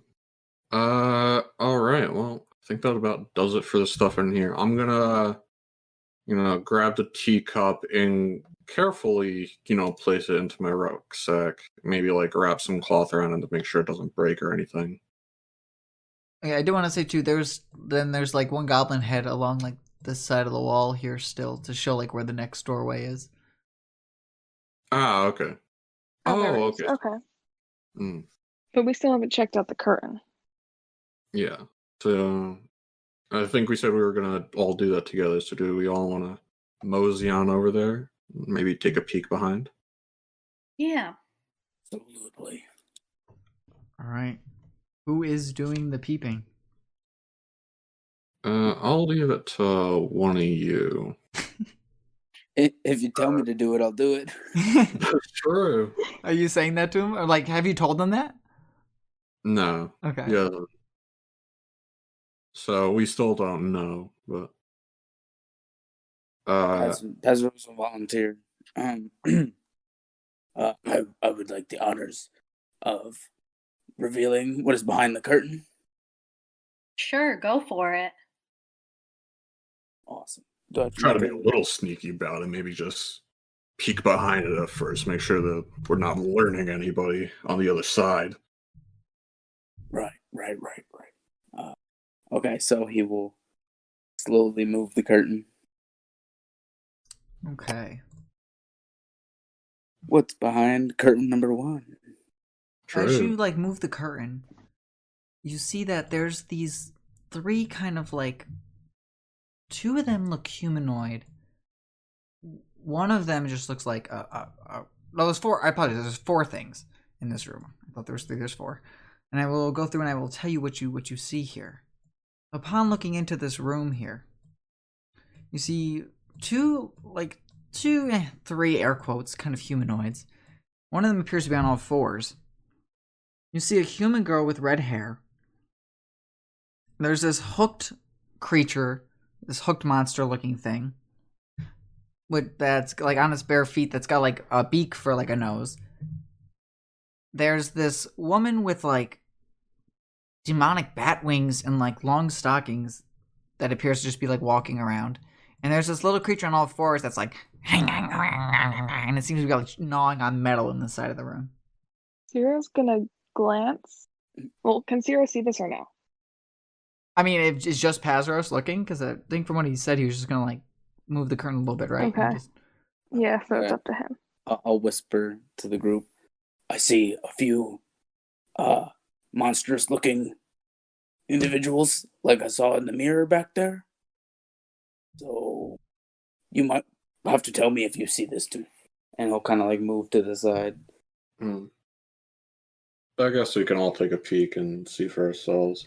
Yeah, the demonic woman has like a tail as They'll well, one with like the leathery demon wings, and there's like the hooked hand looking bat turtle. I don't know how to describe that one very well, but one of them's like a brown little creature on all 4s gnawing on metal in the corner, and the other one's like a appears to be a human girl with red hair. Don't suppose she's plumpy or whatever. Yeah, can I make a what do you have, a history check? Sure. On that? Okay. I feel like we should all make that kind of. Yeah. Because I feel like we could all piece it together, maybe. Yeah. So would that be history? History. Wait, if I have proficiency, how does that work again? I'm You done. add your proficiency modifier. 15. Okay, I think Roll20 already does that. Yeah. I got an 11. So. Oh gosh. I have a 23. We're good. Yeah. Yeah. Okay. Did you get Oh, you have disadvantage, right, Ty? Is that what it was? Or no? Why did you roll twice? I have advantage. Oh, advantage. Okay. Yeah, so you and Katie are like, yo, I think that's Gentry's sister. That's for sure her. Mm-hmm. She's red and plumpy. If only he was here to tell us. True. No, I'm playing. But yeah, if you were to surmise, Graham goes, I recognize her. That's one of the girls from town. Hmm. Okay, so how do we get her out of there? Okay. Does Paz still have the descriptions of the rest? Because if so, I'd like to hear what he put down. Yes, that is Sandy, wife of McGee, mother of Tabitha and Gentry. Can we get or the is that descriptions or of the is- rest of the That wait, family? is you've been not saying- Sandy. No, that's Tabitha, right? That You is said girl. Tabitha, yes. Young. What? No, Sandy was red and plumpy. Well, she has But red Okay, hair. maybe also- you wrote Tabitha Sandy. also had red hair. Oh, Tabitha also had red Yes. hair like her mother. Oh You man, got me. mother daughter, same hair. Never heard of it. Dragonborns aren't good with your human names, alright? Tabitha, what is this? What is Sandy? That sounds gross. Somebody say boo. Yes, this would be Tabitha. What do the others look like? McGee, the father, is bald and missing an eye. Sandy is the primary red and plumpy one. And then you know Gentry. That's the young boy. Alright. And then, the rest of the town, minus the ones that are dead. Well, do we want to go in and retrieve her then? I think Yes. we should. Yes. I'm down for anything. Are we going and swinging, or do we want to see if they're passive first? I am horrible at stealth. Well, as am I, but I could've am tried too with to focus. disadvantage.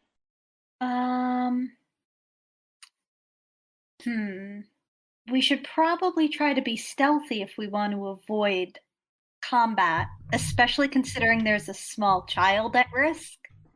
That's true. You notice a little plaque on the wall that says like Tasha's prized creatures. Did you say something, If Ty? Ciro I didn't sees hear. that, if Ciro sees that plaque, Yep. I mean, I guess the other two are kind of like two are monstrous, but at least maybe the woman could be reasoned with. Possibly, she seems like she'd at least understand if we spoke to her. Yeah. If they're creatures, this girl could also be like a mimic or something, so we have to keep that in mind. But I don't know how mimics work in this game, because I'm dumb. But, Perhaps we should go ask them. Yeah. Alright, what's the plan here, group? Are we going in guns blazing, or... we gonna Wait, try to... I forgot. Is the girl, conscious? Oh, they're all walking around. They've yet to notice any of you. Oh, okay. They don't seem You to don't be, even hear like- them. They don't seem to be ready to fight anyone. Well, if they're not attacking a girl, then it doesn't seem like they would attack us, though. Mm-hmm. Maybe we should try communicating. Perhaps they know one of our languages. I'd say that's not a bad idea. Do we all want to go in then? Heck yes. Alright. Okay. Do so. I'm assuming there's no...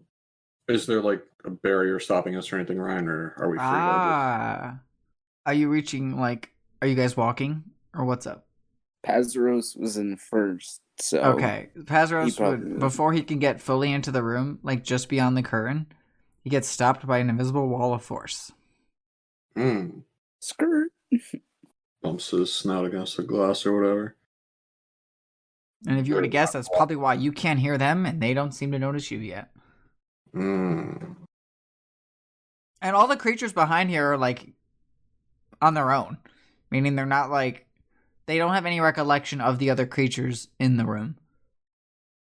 Oh, okay. So they don't, know where... Are they in, separate They're all wandering about. cells They're or just something, or- interwalking. But Alright. they don't seem to acknowledge or even see that the other ones are even there. Or if they do, it's not that they are of seeing them anyway.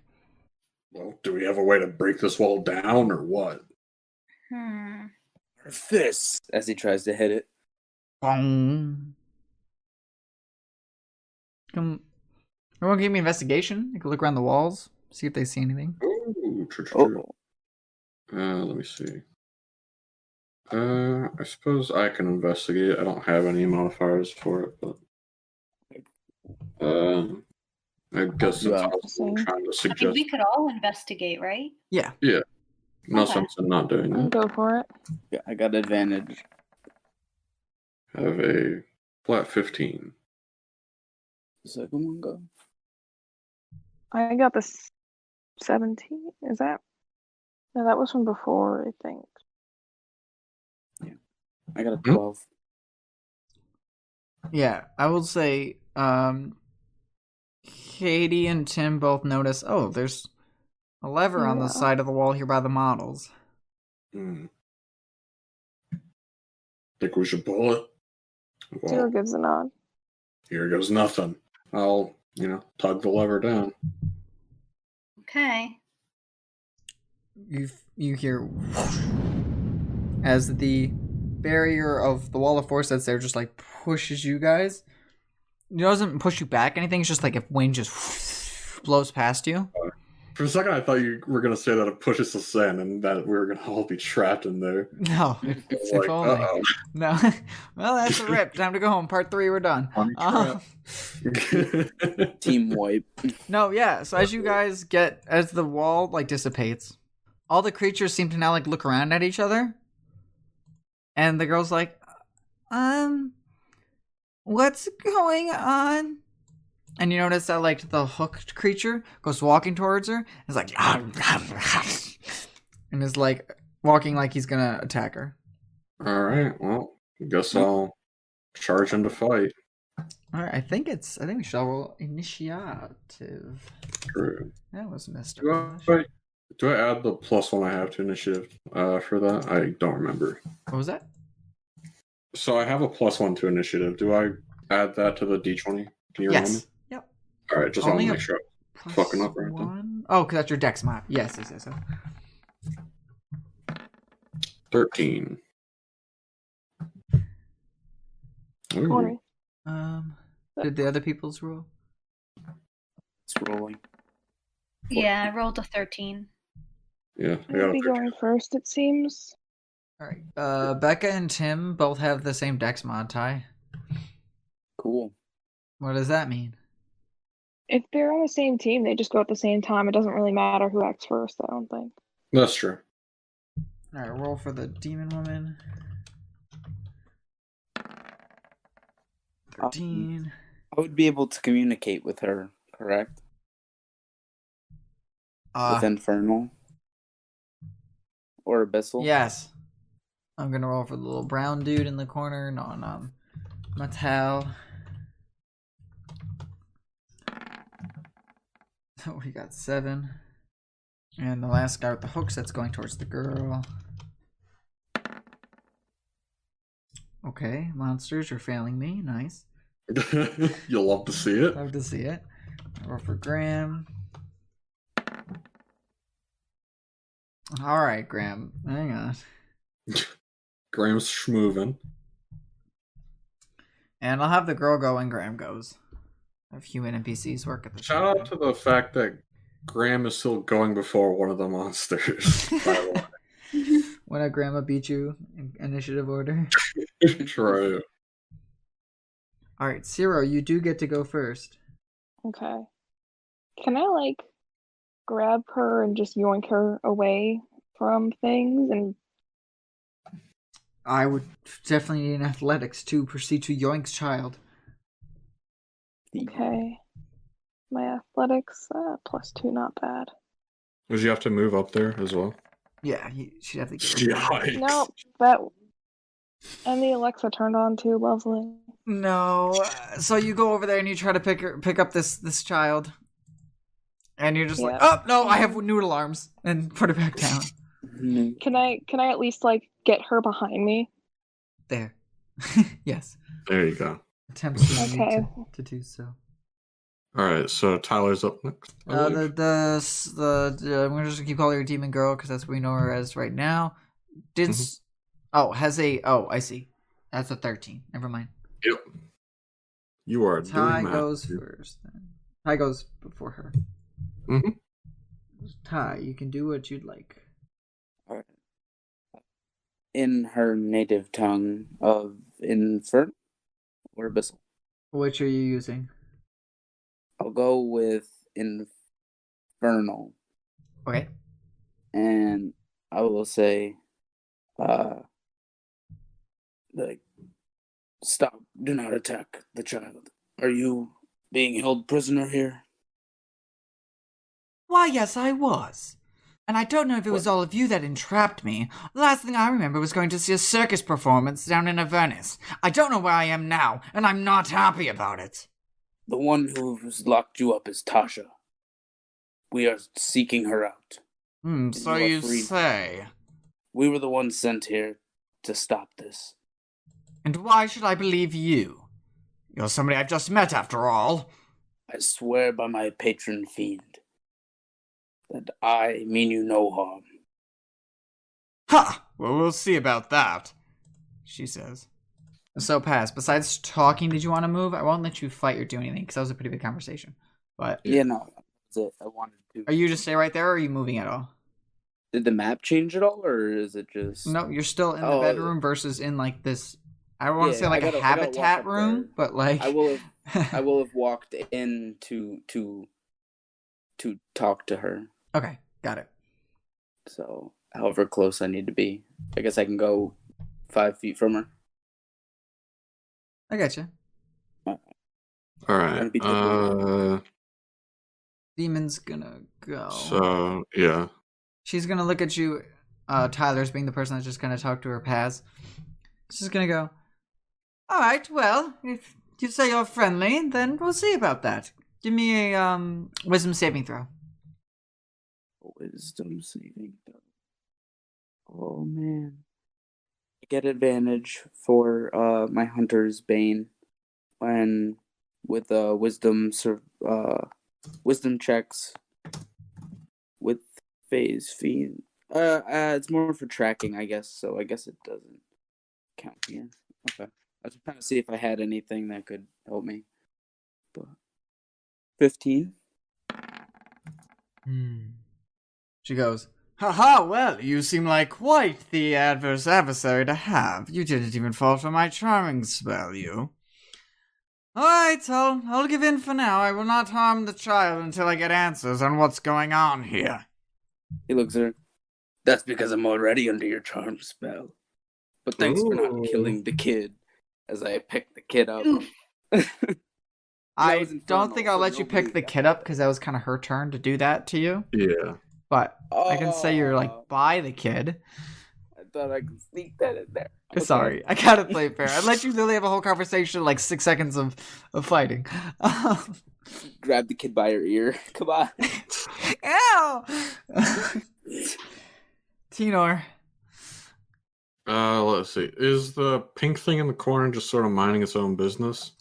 You're the first person to actually bring that up right now. No, it's creeping up behind Zero, looking pretty hungry. I don't think I can. Each tile is 5 feet, correct? That is correct. Let me see what my movement is. Where is that on the thing? 30 feet. I don't think I can schmove over there. Where you going? Oh. Hey, I guess I can. So yeah, I guess I think you can go anywhere you want, actually. Yeah, that's true. I don't know.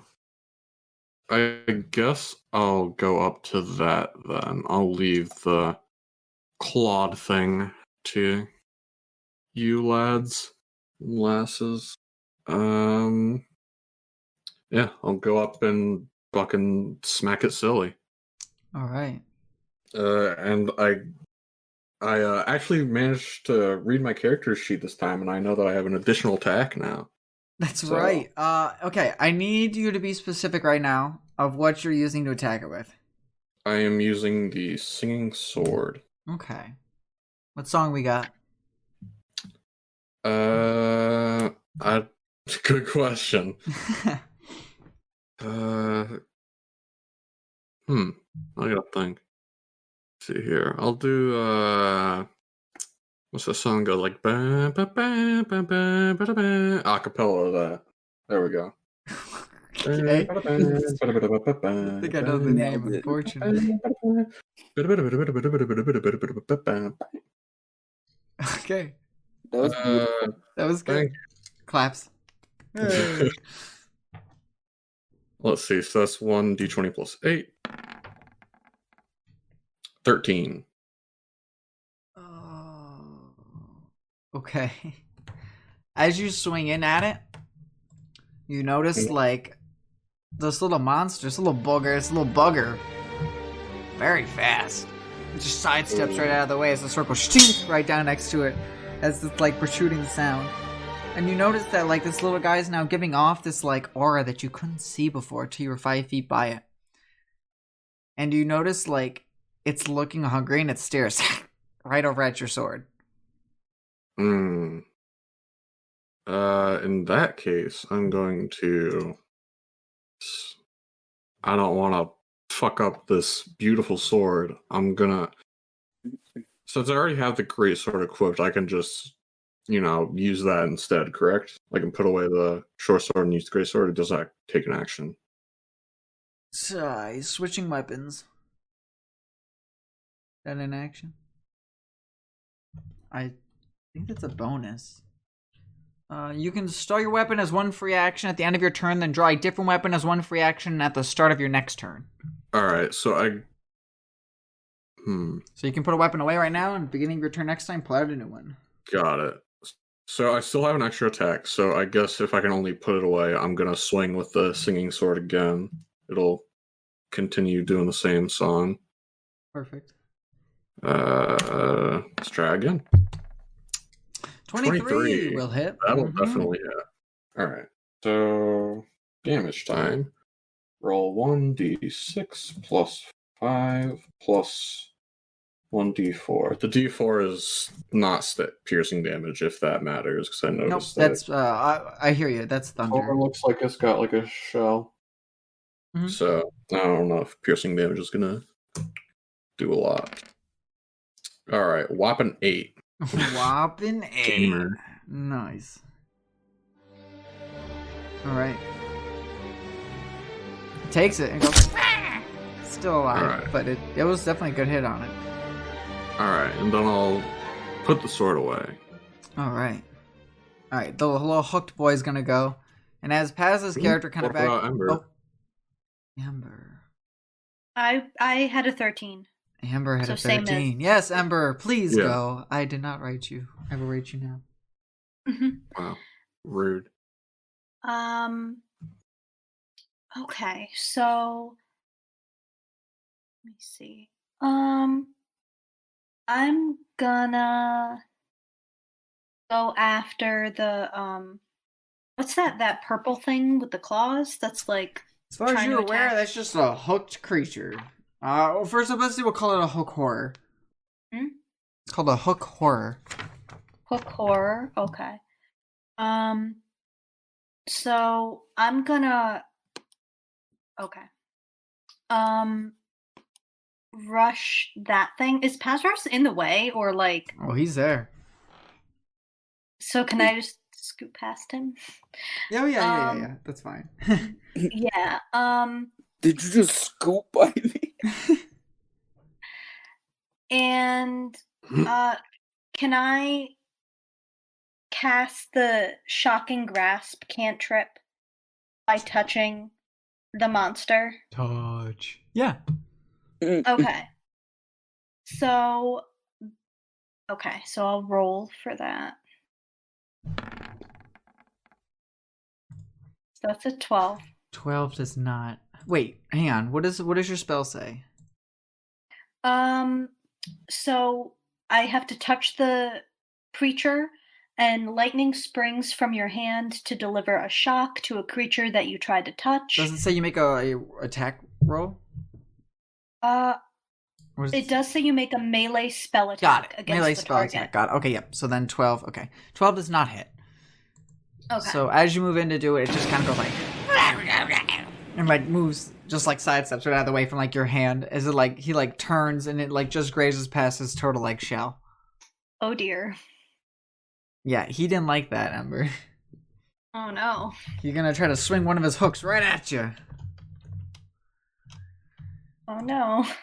Here it comes. Bam. That's Oh, no. Don't the girl and the granny go right now? Or is this like a retaliation thing that I'm not sure about? The hook rolled an 8. Granny and the girl rolled a 7. Oh, what?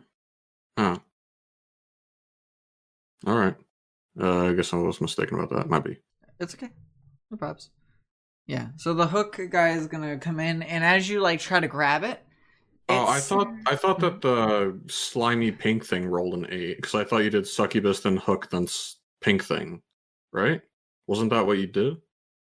I Yeah, wrote I wrote hook had 8, Alright. and the pink thing had 7 is what I wrote Okay. for the last regardless. 2 there. Just wanted Okay. to make sure, because yeah, the rolls in the chat were 13, 7, 8, 7.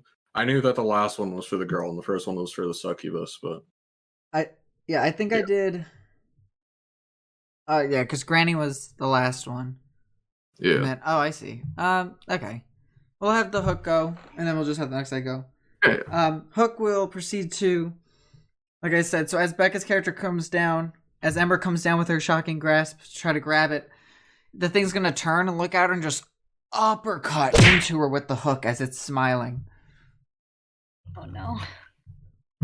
And it is gonna hit for this much piercing damage.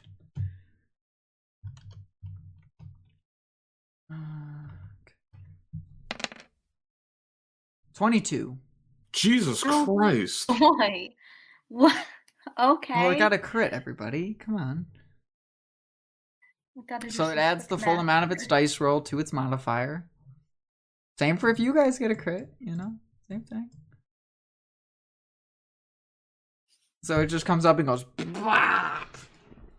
Ember, how much health you got? How you looking? I'm at 16 out of 38 right now. All right, so we just won't do that again then. All right, okay. Yeah. That easy. All right, well, Alright. Graham and the girl are gonna go. The girl is gonna go. Hey, Mr. Lizard. Talking to like Pazaros is right by her. Oh, Mr. Lizard, he's not here. I don't know where Mr. He's Lizard. gone, dude. It's okay. I'll have Graham go. Accidental Then. mute. Oh, Sorry. it's okay. Accidental mute. Go. Mr. Lizard, what's going on? Oh, you know, just a little fighting. I suppose you're scared, but it's gonna be okay. Were you flirting with that girl with the wings? What? Wait, how would she even know what they were saying? Oh, they were were you fucking speaking pissed to? or Oh, no, infernal. you're right. It You're was right. I forgot. It was Infernal. I take that back. He starts Thank you. sweating and Just who kidding. taught you that? Oh, I take it back. I forgot it was Infernal. That's a big kid word. Okay. I was gonna do something funny, but now I won't because it doesn't make sense. Get fucked, idiot. Ruin your entire plan. It's okay. I mean, I could say it differently, but she wouldn't say that right now. But yes. Just some fighting. Perhaps you should run behind us. Okay. Gran. I recognize this lady from town. Graham, hi. What's going on?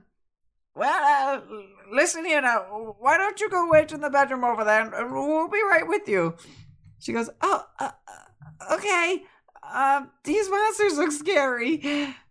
And she kind of goes like running back into the other room here. I'm trying to remember if Tabitha. I think Tabitha was Gentry's older sister. Maybe I Yes, shouldn't have she made her be was. so young. That's whatever. Okay. Yeah. Well, we'll fix that next roundabout. Graham comes down Well, here. she was just super annoying. Oh, I see. Annoying little sister. Yeah, so Graham's gonna come down here. I thought there was a part here. I just wanted to read quick. Yeah. Oh, yeah. No, she does not have a baby voice at all.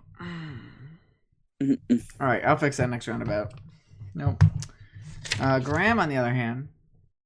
Oh yeah, Graham used to be like a boxer or something, right? She's getting in the fray. I'm reading to make sure. I don't know if that's entirely true. Oh, I think I I think made you her a said she was- boxer, though, in the mirror Yeah, hall, you right? said, like, Perfect. yeah. Because you said, like, grandma's kind of a blank slate, so I'm gonna make her a badass grandma. Yes, that's right. Okay. So yeah, she's gonna come in. She's gonna try to hit this like creature that you just stabbed into. Hell yeah. You're gonna see she's packing the kitchen knife. Nice. The tool that every boxer uses, dude. Yeah. Just rip out a shiv. I don't know. When you're faced with a monster, would you rather punch it or use a knife? A monster that you don't know. At that, she got a 16. Dude, she's gaming. Eating. So she comes in with this like kitchen knife, and you see as she kind of stabs it for 4 damage there. It just starts as like stabs into the creature and pulls it out. It just starts to like dissolve from being inside the creature, and she goes, "Well, that's not good." And throws it to the side. Now it doesn't have a kitchen knife. Do I recognize it as acid, or is it something unknown to me? Oh, and I see. So it just takes some corroding damage. So it starts to like break down a little bit. So she'll still hold on to it, but it's just broken down a little bit now. Does it do less damage or something? What Correct. does -1 to all the it? damage rolls. Ah, okay. Is that permanent as well? Or can you fix weapons in this game or what? You Sorry, can. No. You can. You can if I'm you're assuming like a you blacksmith wouldn't be or able to something fix to it like. till the end of this adventure. You probably anyway. would have to go to like some metal like wizard, like who can like work in like alteration magic that can like alter metals. Mend. Mending. For real though, mending. True. All right. After Graham goes, this big rusty boy is gonna go. He's gonna look at Ciro and he's gonna go like, and he's gonna try to. Are you wearing armor? I would assume. Zero? Or I'm sorry, Pretty sure Tenor. it's got- Tenor is wearing armor. Does Tenor have a shield or no? Tenor does not have a shield. Shields are for babies. Sounds good.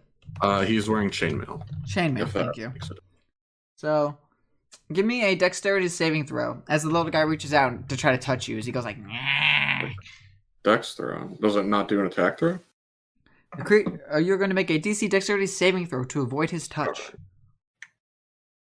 Dex is +1 / roll 1d1.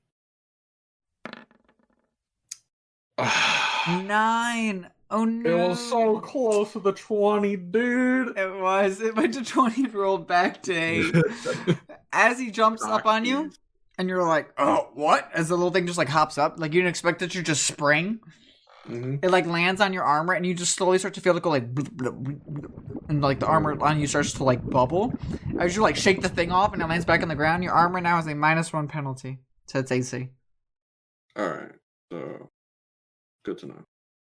If it drops to 10 or lower, let me know. Alright. Alright, after the rust monster, I think we go back to the top with everybody. Ciro. That's her thing. Oh, I'm up here. Oh, you're up there? Oh, okay. I thought you were further back. Because you were talking Yeah, about picking up child. I didn't really. Yeah, I was talking to her. But like, But I now thought it was like, was it telepathic or was it actually speaking? No, it's a language. Gotcha. Because apparently It's I can just- speak telepathy too. I didn't know if like the language was telepathic. Oh, no, not that one. It's just infernal. I don't know. Katie knows she's muted. Or she's not here. Want to take a break? Paz, you could go first if you want. I doubt. Was it that or take a break? Yeah, I'll have you go and then have Katie hop in. Okay. No, I just got back to my room. Sorry. Oh, there's Katie. Okay, Go Katie. for it. It'd be your turn. All right. So let's see what's going on here. If I hit the pink thingy, my sword will degrade. Correct. Yes. Right. Well, it didn't do it to Tinor's. Oh, only the kitchen knife. Well, it has only done it to the kitchen knife that you know. That is correct. Well, just to be safe, I'll use my mace instead. See what happens. That's the same. Do you have to be whatever. within 10 feet or 5 feet of the guy? Oh yeah, I'm gonna have to scooch over here. Oh, yeah. Up. You are moving away from the hooked horror. The hooked horror will try to hit you. Oh, fun.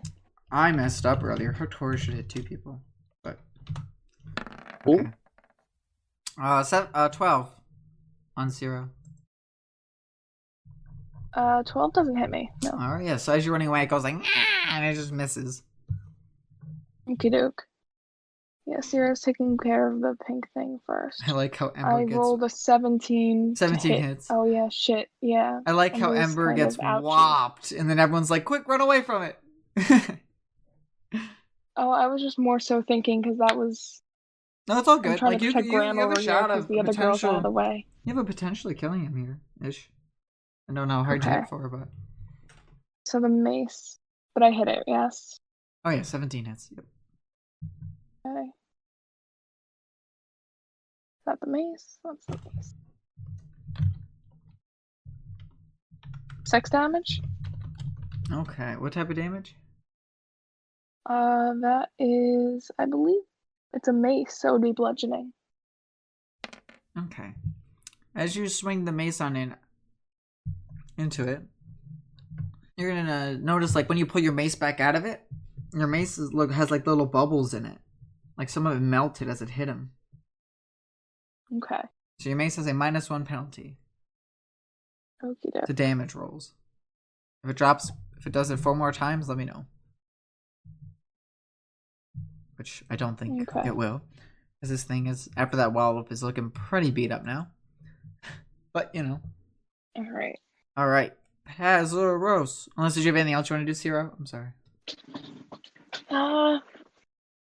I'll tell Grant just to go with the girl for now. We got this. Okay. If you'll show. She runs back into the bedroom. Okay. Hazaros. All right. What's good, everybody? What you doing? Let's curse What? the creature by Ember. I'm gonna give them a blood curse of bloated agony. So they're gonna painfully swell until the end of my next turn. They have disadvantage on strength and dexterity ability checks, and take 1d8 necrotic damage if it makes more than one melee or ranged attack during its turn. Okay, so what does it do right now to it? Anything? No, Okay. they're just cursed. Gotcha. And then that's it. I will tell the party, do not attack. What's her name? As I say in Infernal to the demon. What did you... Wait, you said you were saying to the party, and then you were saying to the demon. Who are you talking to? Do not, like, I want to tell the She's party saying not to to attack. us not to attack the demon, And I then need her asking for name. the name of the demon. Sorry. So I need the demon's name. Are you asking the demon for its name? Yeah, in Infernal. Alright, what are you saying to her? What is your name? I would like to tell the party not to attack you. He goes, "Ha! My name? Well, I suppose you can just call me Cynthia for now." That will do, Cynthia. I am Pazaros. Pleasure to make your acquaintance, Pazaros. You as well, Cynthia. So, in common, I will tell them, do not attack Cynthia. She is a prisoner here. You're saying that like in common, everybody? In common, yes, to the party. And that's my turn. She goes, well, I may be a prisoner, but I can still fight the likes of these things. And she flies over to the hooked horror creature. She's gonna make a wisdom save.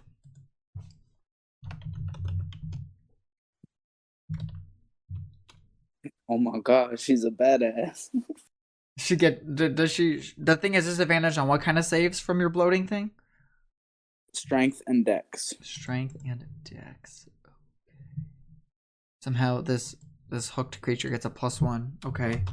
Whatever. Be that way, I guess. And if it makes more than one melee or ranged attack, it takes 1d8 necrotic. Well, I rolled a nat 20. Ooh. So it doesn't get affected by whatever the demon lady was going to try to do to it. That's crazy. Alright. Sounds Alrighty. good. Turn to me. It is Tinor, yep. Alright, what do I want? Question. With the extra attack, can I attack, then move, then attack? Or no? I think so. Specific wording is you can attack twice whenever you take the attack action on your turn. No. Then I assume you do it twice in that action. So you either move and then do both? Yeah, because that's what I'm assuming it says there. Alrighty then. In that case, I think I'm gonna take out my halberd. As the bonus action of, equipping. Oh yes, the new weapon. Mm-hmm. So then I will 1d10? Okay. attack this pink thing in front of me. I love how your character just hid that. I wonder where that even is. Yeah, that's I a assume it's strapped to his back. Oh, got it. Okay.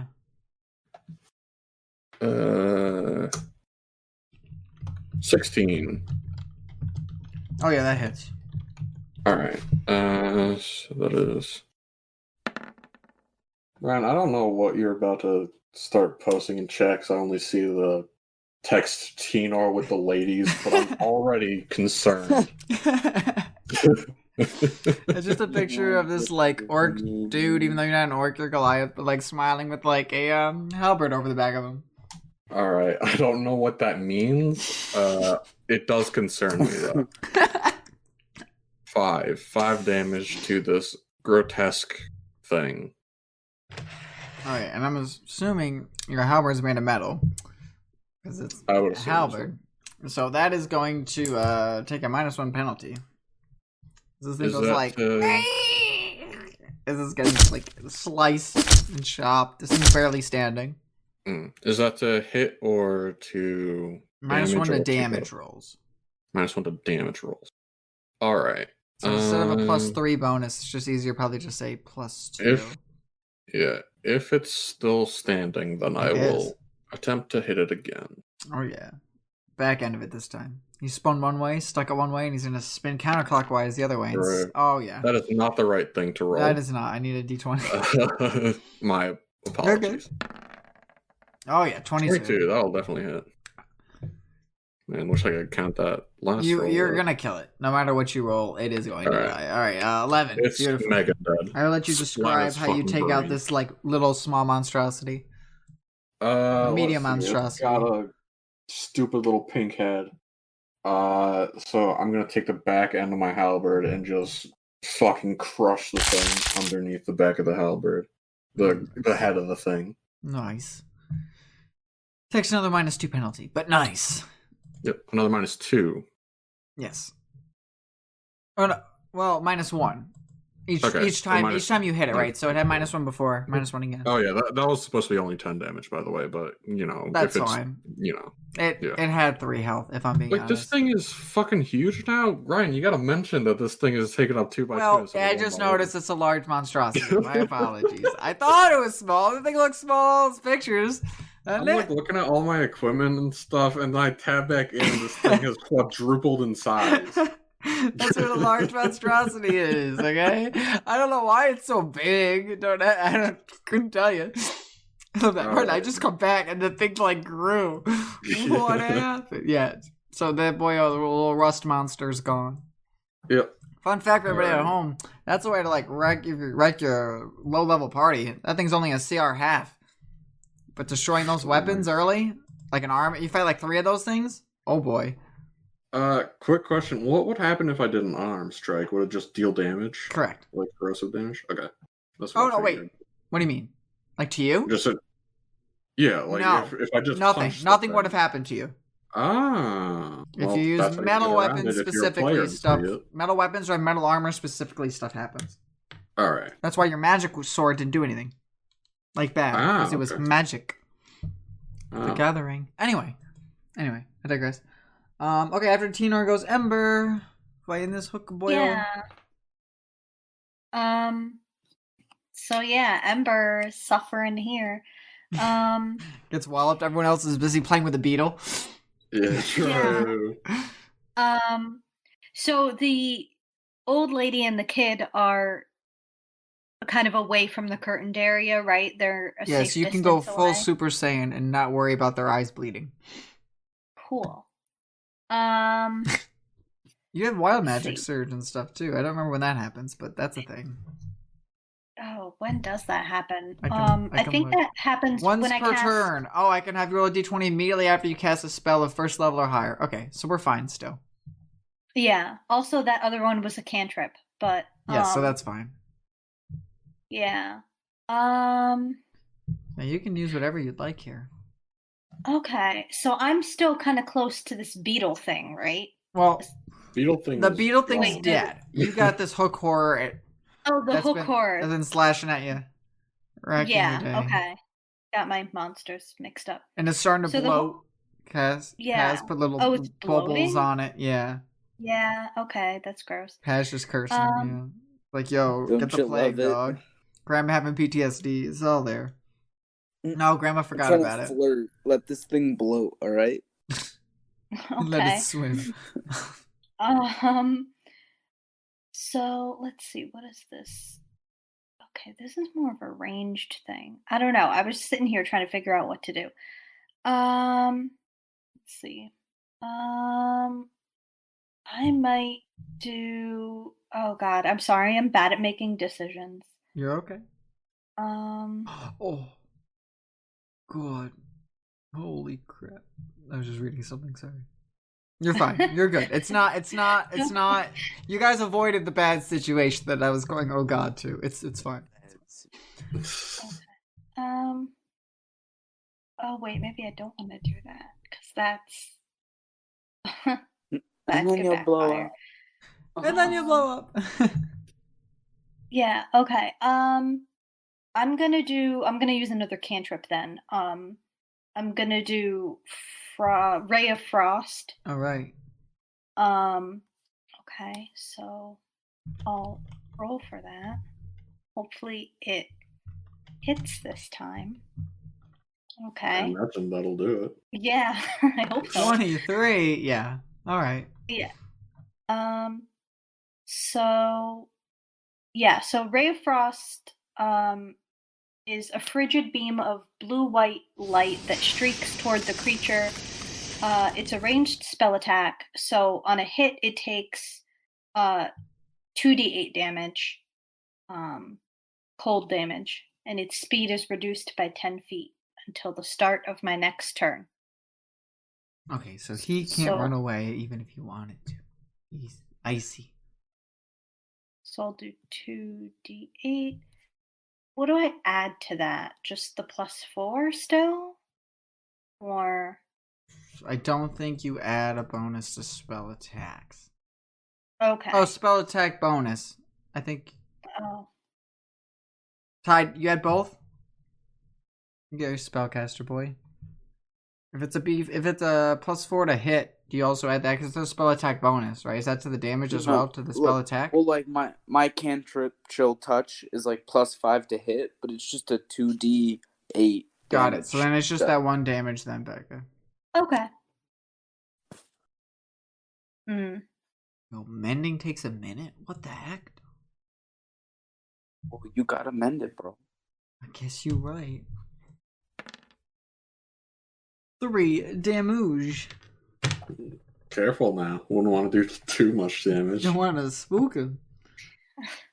I don't know, because I have a different spell, but it would affect people that are also in range. Yes, I see your sheet. I mean, Yeah. Sacrifices have to be made. If the group goes down in a ball of fire, that's we had a good run. Hope you brought fire resistance. Except for Tina and Zero. I hope you guys all brought fire resistance. No. Okay. Cool. Hook Boyle's gonna go. Ember, he didn't like that. Oh, no. When do I have to declare reaction, by the way? Out of curiosity. When the thing happens to have a proc. Alright, so would that be on damage or on hit? Shit. What is your... Oh, sorry, Becca. What is the thing that you're talking about? Stone's Endurance. As a reaction, reduce damage dealt to you by 1d12 plus 2 once per short rest. Oh, it can be when damage is rolled. Alright. Good to know. Yeah. Just wanted for future reference, because I'm not sure if this thing is going to be smacking the shit out of me. 10. Oh.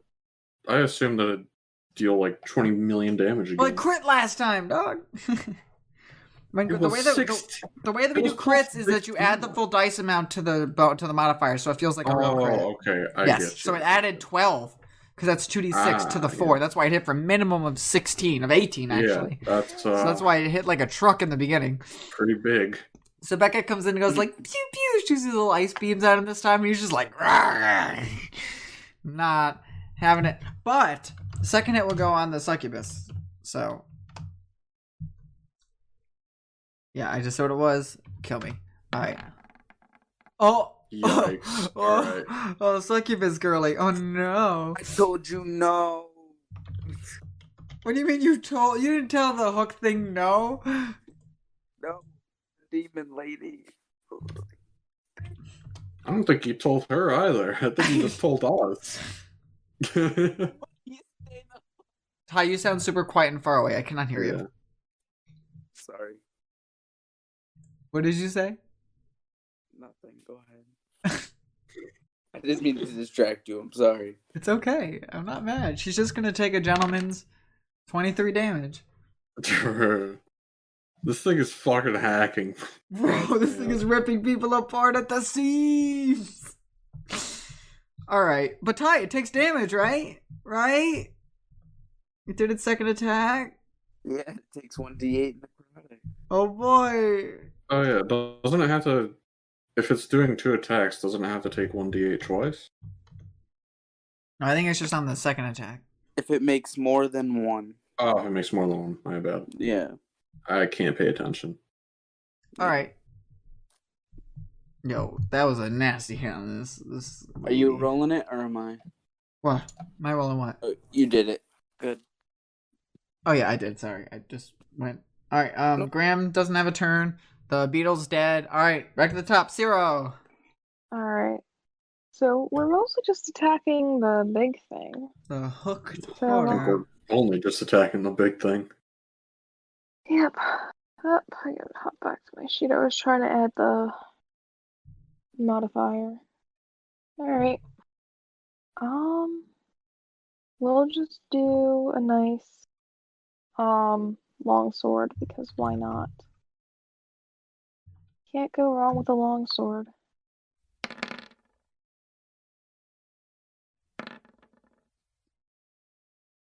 It's gonna hit. 24 No doubt. hits. And If y'all were then- betting people, what has more health right now? The demon lady or the hooked horror? What would you say? I mean, the fact that you're asking makes me think that it's the demon lady, but if you hadn't asked, I would 100% say the hooked horror. Yeah. Taking a Maybe nice I was 5 aware. It damage. takes a nice 5.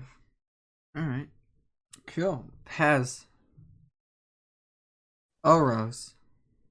So Pazarus is going to cast Chill Touch and create a ghostly skeletal hand around the large creature.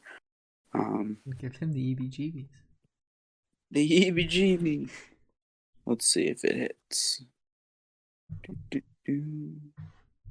cannot believe the CR of these creatures. It's just boggling my mind. Hey! All right. Nat for us 20. now. So the effect is 2d8. Plus 16. Mm-hmm. Damn. Well, you guys were due. He's only been slinging out heaters. True. There's more of you than there is of him. Like, I'll add the 16 right to this. thank you. There we go. 24. 24. I'd like to see it. 24 necrotic damage. And it can't regain hit points until the start of my next turn. Nice. And the hand is clinging onto the target's throat. Just gripping. It has a big throat. It's a big hand. It's a big It's hand. that easy, dude. That's one of the hands from the Scooby-Doo Is it undead, Soul by the Pool. way? Is it undead? No. Okay. Cool. Alright. Well, she's gonna go. Oh, yeah. You know, this thing's not like... I thought this thing would be, cool. And this thing can hit like a truck, but only in certain No circumstances. kidding. Huh? No kidding. No, the succubus. The succubus lady. Oh, the succubus. Okay. Oh, the hooked horror? Yeah. No, that thing can hit like a truck. This thing hits this thing can, deal 5d10 plus 5 when it needs to. But when it needs to is a small, very small circumstance that it cannot do to this thing. So, alas, I suppose she's just gonna try to claw it. Nice. Claws yourself. No. I don't know if we've had this yet for Becca and Tim, but I have a fumble chart. Let's see what we got. 66. Of course, the demon gets 66. Why would it not? Very fitting. It's only fitting. All right.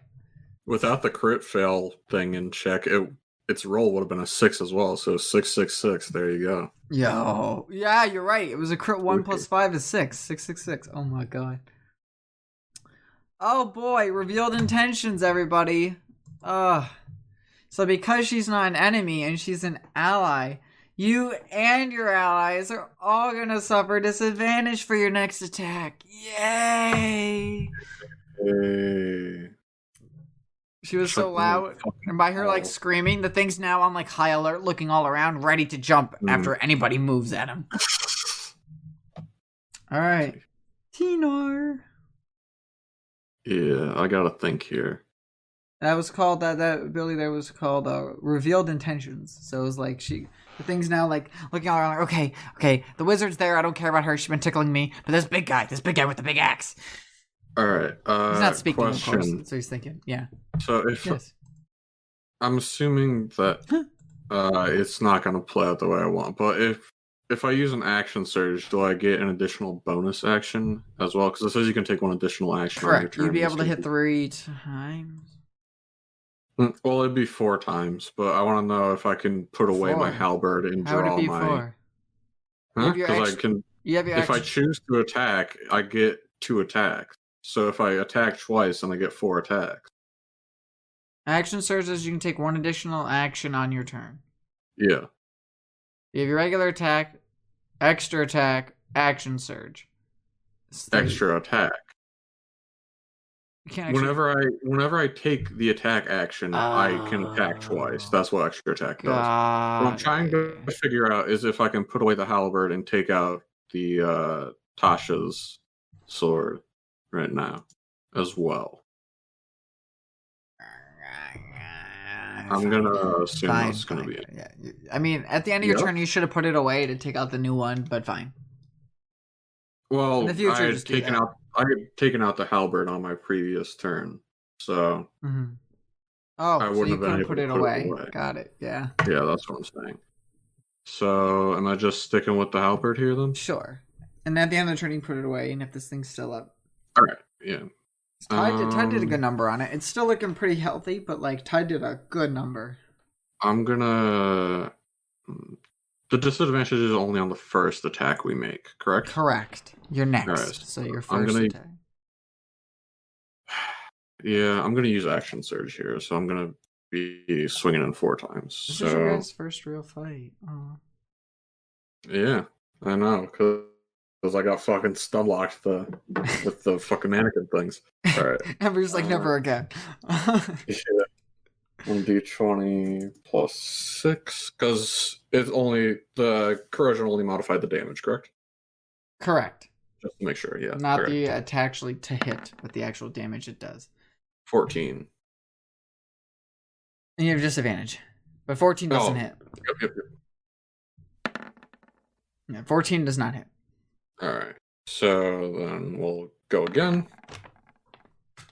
17 do. 23 total. does. Oh, yeah. Yeah, alright. So slash roll 1d10 plus. It's only a -2 total, correct? Because I got it corroded 2 times. That is true. Okay, just wanted to double check. 3. Christ. Beautiful. Baby damage. Why can't I pull out the stupid short sword? Alright, here's my 3rd attack. 10 does not hit. 4th attack. 12 does not hit. Yikes. Alright. This thing's like, Glad I used my action surge to deal a whopping 3 damage. This thing's bopping and hopping and jumping and popping and locking all over, dodging your axe swinging. And as a bonus action, I'll put the halberd away. Gotcha. Alright, Ember. It is time. Okay.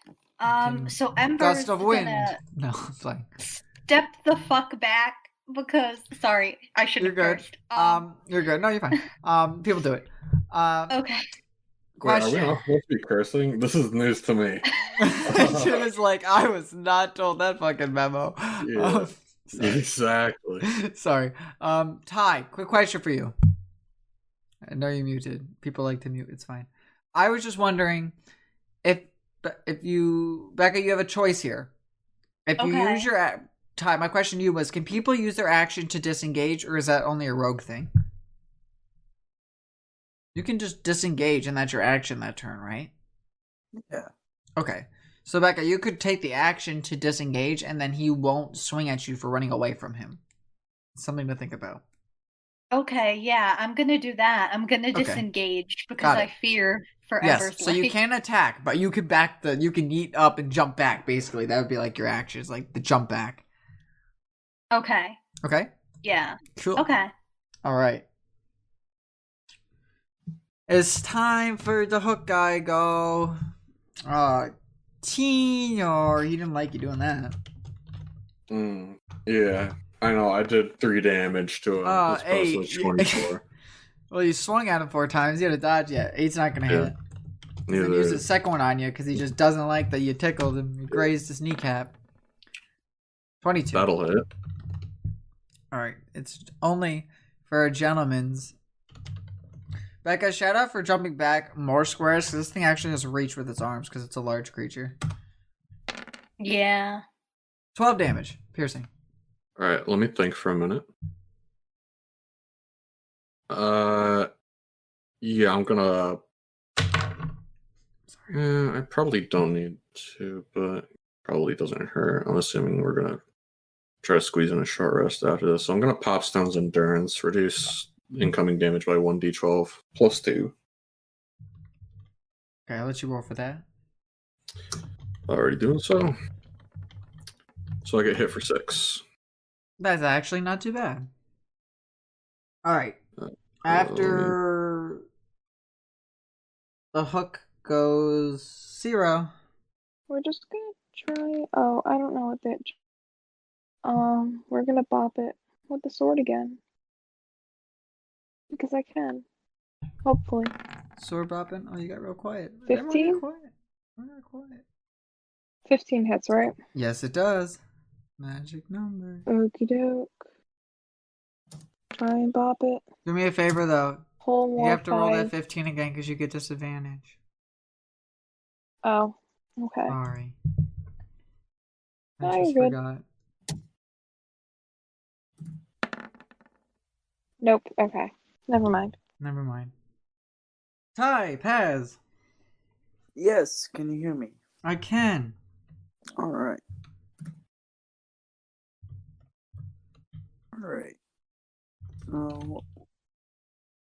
As a bonus action, I'm gonna imbue a weapon strike, being my longsword, to strike for an extra 1d6 damage of fire damage, and it's magical, so it won't be affected by that ability. No, these are rolling with disadvantage to hit, right? Only the first attack. Okay. Yeah, because I do have extra attack.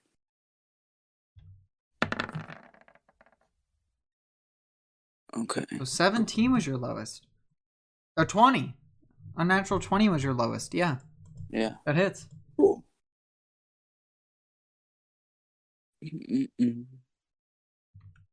So that's gonna be 2d6 plus 4 for the weapon, Nice. and then 1d6 fire. Sorry, give me a sec.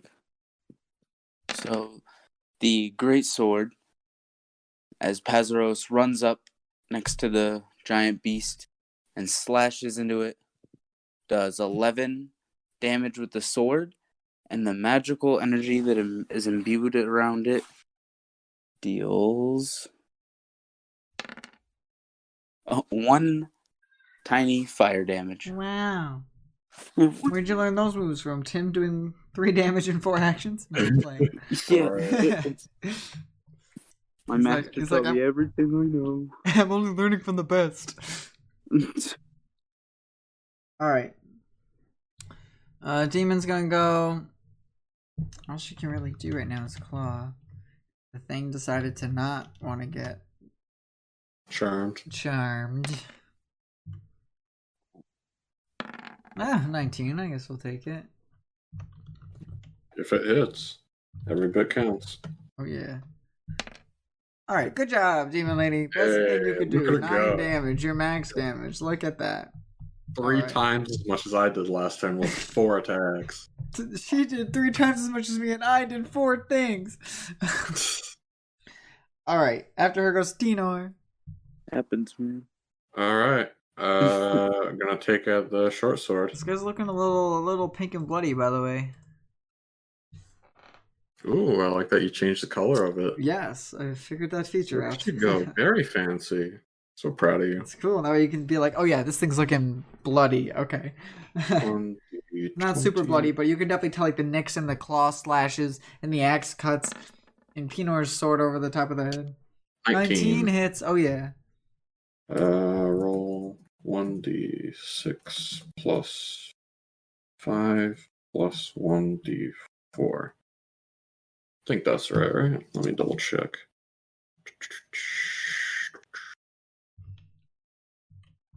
Yes, I think right. Wait, why is this? Oh, did it accidentally delete all the customized stuff I put on this? Alright.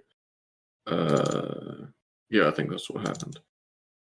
Sorry, I've got the stuff saved in the D&D Beyond thing, but I guess it just removed the customizations I put on it, so I will reapply those. It's not too bad. It's just, +2 to hit and +2 to damage. Anyways, roll to see. 11. Not bad, not bad. This thing is looking banged up, y'all. We'll do it again. 15. Does that hit? 15 exactly hits. You might finish him, Tinor. You might take out the trash at night. Big money. 10. Oh my gosh. Oh, say it ain't so. I say it so. It's fine. It's fine. Oh, it goes. Okay. Well, then it'll go. Alright. This thing is like dropped to one knee after that attack. Yeah, Tinor, he didn't like that. No. Alright, Ember, tell me you got like fucking magic missile or something. 10 doesn't hit you. I was like, 10 doesn't hit. No, he's hitting Tinor.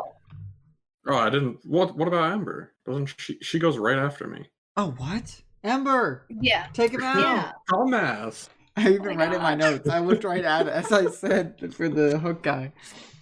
Oh Ember. my god. Jumping the gun. You can blow him with the wind. Alright. No pressure, but you better hit. No, I don't like. Ember, I'm looking at your spell list, and you definitely have utility. I know, but like, I don't want to do the thing that will hurt people. No. Come on, just sneeze on it, dude. Like that'll kill it. Becca, no. I don't know what the range is on that one, but no. No as in don't, or no as in do it? What's the range on it? Never have I heard no as in do it. 20-foot radius? Oh, no, everyone gets hit by that. I wouldn't. Yeah. Yeah. Probably not the best idea. It's like Becca, it's so dead. Becca, I got this. Get somebody get a 20-foot radius and it's everybody. Including Graham and Chitlin would get affected. Oh no. Yeah. God. Pull the lever. Should I just try another one of those cantrips again? Maybe. I don't know. You are. I don't know. looking The last pretty... one didn't work out well. Man, you have nothing that's like. Just unarmed strike it. Like. He's like, I am not going any closer to that thing than I need to. I mean, I don't want to go closer to it, but like. Throw a chair. I can tank some hits, and I'm also counting Ryan's first roll as the first attack by it because fuck fair. you, Ryan. That's fair. Do you have a dart or a dagger or anything? Yeah. I mean, Becca, like you could use Ray of Frost. That's 60 foot. I know. Or Mage that's Hands. what I was thinking. No, Mage Hands deal damage. Yeah, you go for Ray of Frost then. Okay. It's just I used that last time and it was like did not deal much damage, but it's fine. It sounds like it'll die if a gust of wind hits it the wrong way. So like just well, that is correct. And while Becca does have Gust of Wind as spell, Gust of Wind. I don't think Gust of Wind would work in this situation. No, it does not deal damage. It just blows. Sorry. It's the way I said that again. 16, Becca! That's what we needed! Do you kill it, Becca? Do you get it? Do you get the dub? Hold on. Do you get the dub? This is the first attack she's done since Succubus gave us all exposed. Does she need to roll disadvantage? Or does that only last for the turn? No, it does say you and your allies all suffer disadvantage for everyone's next attack. So Becca, I need a disadvantage. Yeah, let's see it. Oh, let's see it. Just roll higher. Roll a nat 20. Oh yeah, just roll a nat 20. Beat it up. Show who's boss, Becca. 22. What'd I tell you? There you go. 16. Hey, good. Easy. Now, don't roll a 1. Okay. How much damage does Ray of Frost deal? 2d8. Oh, it's impossible for you to roll a 1 then. To roll a 1. Don't roll a 1 with both of them. Oh, Say that. boy. Don't roll a 1 with both of them. Let me see. Oh, Hey. Alright, Becca's like, I came to play, dog. 12 damage for free. No spell slots. Hey, Becca. Yeah. You want to describe how this thing literally beat the snot out of you and then you just, like, destroyed it? Yeah. Let me hear it. How are you taking it out? Okay. Oh, I get to describe it. Okay. Yes. So Ember, who's had, kind of disengaged earlier and is kind of just, watching, seeing this creature, on its last legs now, basically holds out her hand, and these blue-white streaks kind of rush toward the creature, and they hit the creature in like this frozen beam of light, and it gets hurt. I'm not good at describing things. It's okay. It was cool. I'm for it. Go. All right, so this thing drops after getting hit, right? Mm-hmm. Bam. He's just gone. For context, to the viewers at home, Ryan rotated the picture 90 degrees when he said it dropped, and then just put a big X over it when he said it died. It's gone. Got wrecked. I don't know Loot what the me body. moving inside of it has to do with that, Ryan, but... Yeah. All right. So, Loot the body. this is a hooked horror. Yes, hang on. All right, who feels like they should be able to loot this thing, and who feels that they should loot the other one? Uh, I want to loot the hook horror. You think Becca should after getting like smacked up the wazoo? yeah. Yeah. Look at Becca said yeah. Yes. Yeah. No, I think it's cool. I guess I'll loot the bug then. Do I have to roll for that? What Yes, am I hang on. I'm rolling? looking right now on the thing here. I'm just looking to see. I found something, but I don't know if it's exactly what I want. I think it is. No. Okay. Tim first or Becca? Becca, we'll do you first. Yep. What do I roll? Just D20? Yes, we'll see if you can harvest anything off of it. 15. Hey, okay. So with a 15, Becca, Mm-hmm. you're able to harvest off its two hooked hands, Interesting. and they can act as war picks or grappling hooks if need be. Nice. Grants advantage on strength athletics checks make to climb. So if you attach ropes to them and throw them up, you get advantage when you're climbing. Random thing. Nice. And then Becca, give me another D20. We'll see if you can get the other part of it. Shit. The rarer loot, if you will. 2. No, that's fine. Yikes. It wasn't anything you could use anyway, but it just would have been an interesting thing. What was it? You It can't was- just leave us on the fence. It was like a this. hooked horror's carapace. Carapace? Mm. Do you know what a carapace is for those one? Those is the hard upper shell of a turtle, crustacean arachnoid, the shell that it had, and it would act as a shield. And it could be carefully crafted into grotesque plate armor. If you bring it to a Yeah, black shields are for pussies anyways. Cool. It's fine. Them's the rules, right, Ty? Yeah. Yep. As he's got a shield. Tim, I'm looking now. Okay. Okay, give me a D20. Your check's going to be lower to get it than Becca's was. What the fuck is Tyler rolling? Or It was an is that accident. delayed? Okay. Yeah, I got a whopping 9. Okay, for your 9, give me a D2. Let me try to spell roll correctly. And it's the worst. Pronounce ROLE all the time, correctly. man. That's 1. nice. You're able to break off one of its antennae. Ooh, and look the- at me go, dude. The antenna can be used as an improvised weapon. On a hit, if the target is wearing non-magic metal armor or a non-magic metal shield, its AC is penalized, lowered by 1. If the antenna is touched to a non-magic weapon, the weapon receives a permanent -1 to damage rolls. If the target is not a weapon or armor, the antenna destroys up to a 1-foot cube of non-magic metal. The antenna can be used to rust an object once before it loses its property. So a one-time use of a weaken effect. Yeah, it's not bad. Not best, but not bad. Definitely not bad, I'd say. Just whack them with an antenna. Alrighty.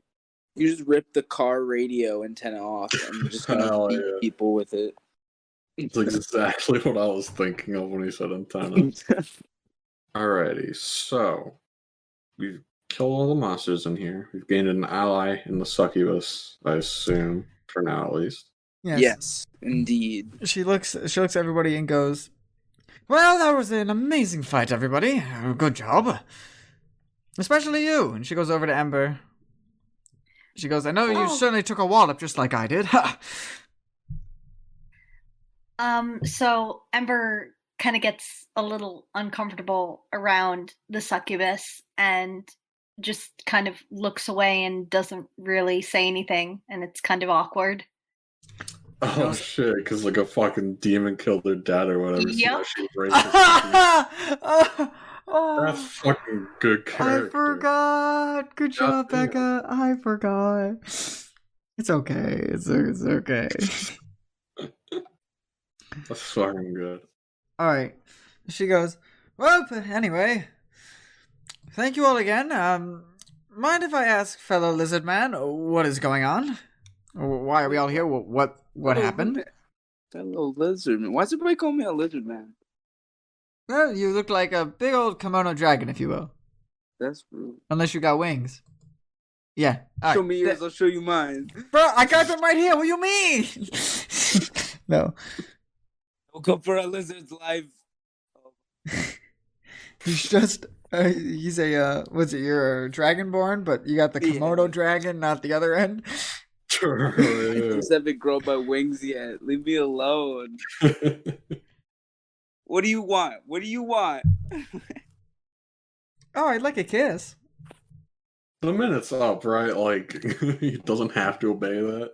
Just to check. Oh, yeah, that would... I feel like we've been on combat long each enough. combat section is supposed to be like 6 seconds per move or whatever. So Yeah. There's definitely over 10,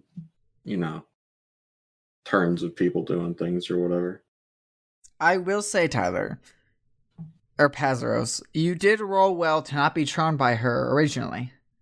So you technically aren't forced to, nor are you charmed by her. So you definitely do not have to. It is entirely up to what you think Pazaros would do right now. That's alright. I'm good. What'd you say? No, Yeah, that's alright.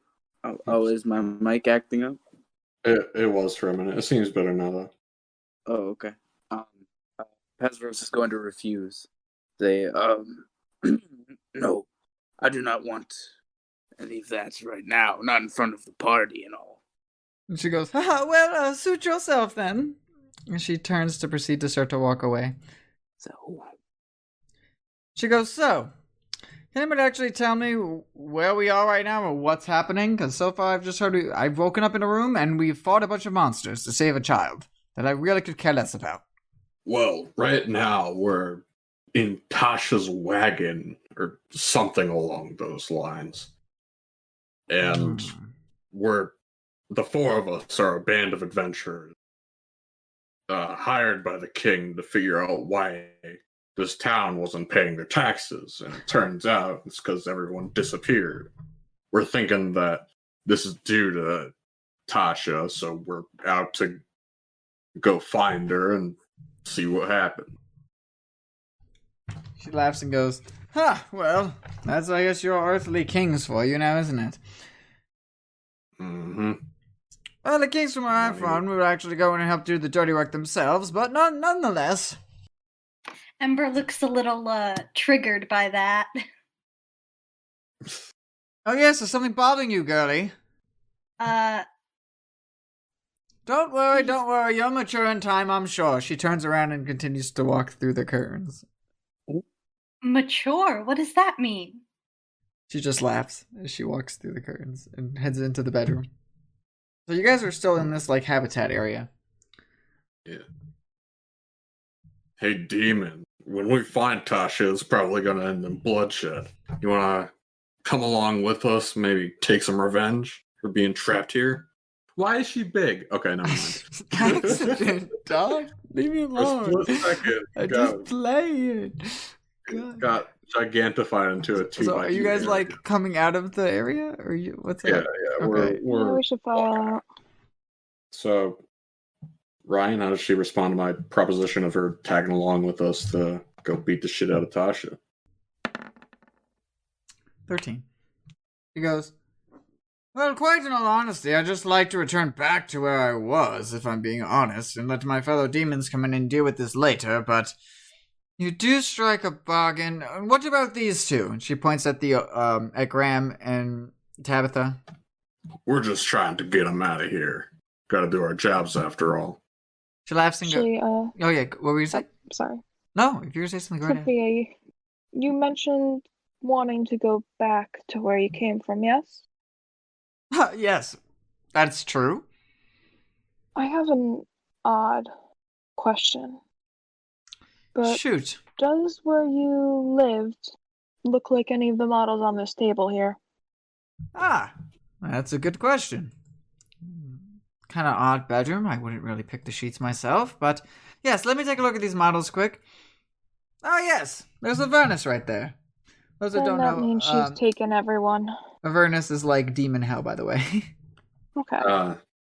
Yeah, that probably means that everyone there's gone. This is her trophy collection for towns that she's enslaved or whatever other nefarious deeds she's doing with all the inhabitants. We did, after all, release all the many souls in her bed. Ah, now good for you, she says in like a tone of like, I mean, I wouldn't do that, but heck, you do you. She goes, I've only noticed just the 3rd level of Avernus here, though. Alright, well. How about this?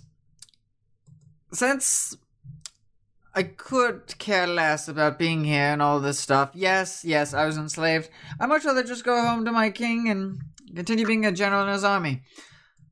As a thank you present to you four, how about this? Because honestly, I don't know if I could have beaten all of those things in there without you. Considering the big ugly, she points in there at the body on the ground. Well, he dodged my secret weapon of my seductive charm. Ha! She like bats her hair. Anyway, how about this? She points over at the Graham and Deb, and then she goes, how about I take those two out with me when I head back on my way out of here, and that'll be that. As a thank you. Wait, where would you take them? Well, you said this wagon. Where'd you say this wagon was again? I was just going to go outside of the wagon to get back to actually level ground and out of this void dimension that we're in. And thus, once we're out, I'll bring them with me, and they'll stay out wherever this wagon was, assuming they're even from here. And I'll head back underground. How's that sound? I don't trust you. No, and that's fine, my dear. I don't trust you as far as I can throw you. But, nonetheless, it's up to you. I mean, because she sighs and goes, my dear friend Mr. Lizard over there, I could sense you saw something traumatic just moments before we started the fight, did you not? Indeed. Now, do I ask to what you saw or what happened? Am I allowed to know, I should say? Are you referring to the mirror? Ah, is that what did it, eh? Well. Oh, Jinx. Owe me a kiss. What'd you say? I said, Jinx, you owe me a kiss. She chuckles and goes, my dear, if I kiss you, you might not still be standing. But, anywho.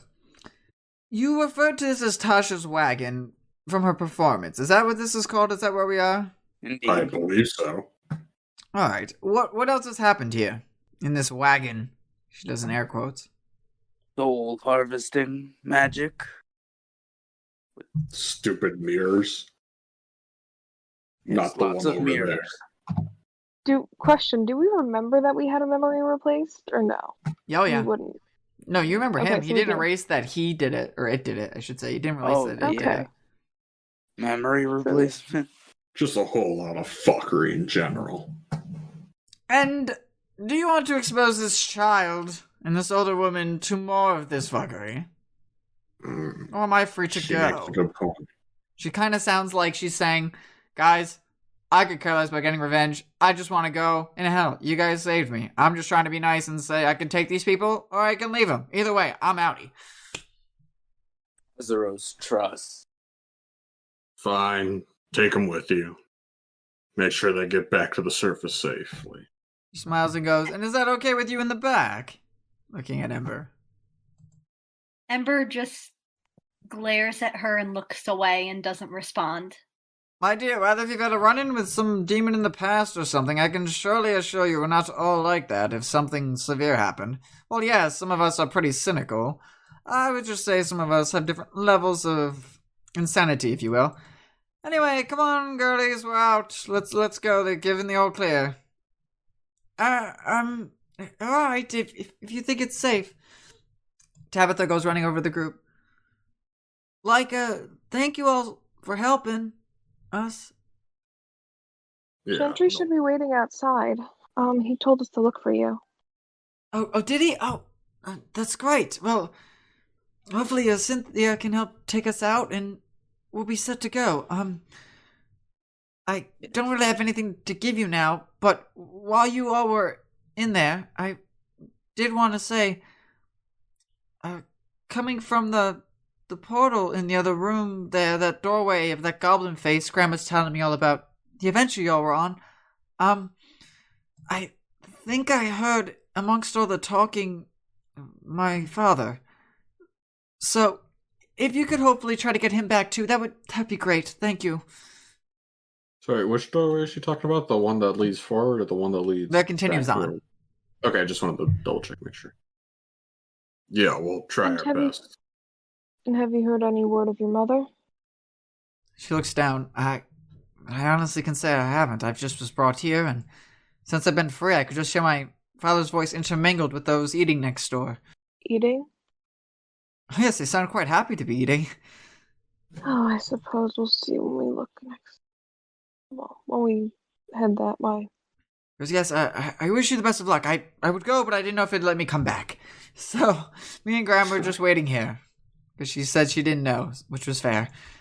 Graham comes up to the group and goes, well, everybody, it has certainly been fun. And she offers her hand out to shake everybody's hand. Fun's an interesting word. Tell me about it. Spend a time with the old lady. And you too, muscle man. Muscle wet. Have you seen him? He's like... Yeah, he's a big man. Yes. And she goes, all right, Cynthia, I think we're good to go. Cynthia goes, delightful, great. All right, well, let's make do, shall we? Everyone grab my hands. And the two of them grab her hands. And you see that underneath her, she's just chanting this, like, demonic chant. Opens her eyes and is staring at Ember just to strike a nerve as, like, a inscribing just appears out of the ground below her, like that she's writing something into the ground. And they just... and they're gone. I didn't like her. Well, he was hoping that nothing fucked up just happened. That's all right. She's as good as her word. You just met her. A single player did an insight check. It was fantastic. It's all right. They're bound by their word. It's okay. Trust. Trust. As you said, it's okay. Trust. Yeah, literally, what could go wrong? Nothing. I can think of quite a few things that could go wrong. A few things. That's just a formality. We took a bit of a beating back there. Let's say we take a bit of a break in this room. Seems pretty peaceful, all things considered. I'm okay with that. Yeah, Ember's like rubbing like her like gigantic bruise she got from. Yeah, it was piercing damage. So. Oh, just gushing. Yeah. From your like wound just, there. Puts a hand to her, I guess, side or wherever, the hook hand thing pierced her and is just like winces. All right, so short rest. Short rest. I think that's a good spot. Where are you guys thinking about going next time? I guess through the door. There's probably through the presumably not any other options. Yes, but I mean, are you going back to check out the other room? Are you continuing on through here? What are you thinking? I don't know how much there is to check out. Yeah, I think we kind of looked through everything. I mean, I have the teacup and the short sword. I mean, I know like this room, but I mean like I'm pretty sure the book. The problem is the book's that's not true. specific. Go to right? we could go to the left back into the room with the weird mimic thing, and then go to the left again and check out that room as well. But that could be kind of dicey. Does anything happen Yeah. during a short rest, by the way, besides all the short rest skills being refreshed? You get to roll hit dice. What does that do? I believe. Let me check out your character sheet. They'll Hit dice. heal You have you. 60-10. You can roll to try to restore hit points that you've lost in the encounter. Depends on your class, but yeah. It does depend on your class. Yep. Like Oh, okay. Ember has 66. She can roll up to that. So you could do like 3. You could like roll one at a time. You could do different stuff. Anyway, while they heal up and I give them some XP, we will catch you guys all next time to hopefully figure out potentially the ending of this madhouse. We'll have to see. And remember, DM told me to. Realize that memories have the power to change your reality.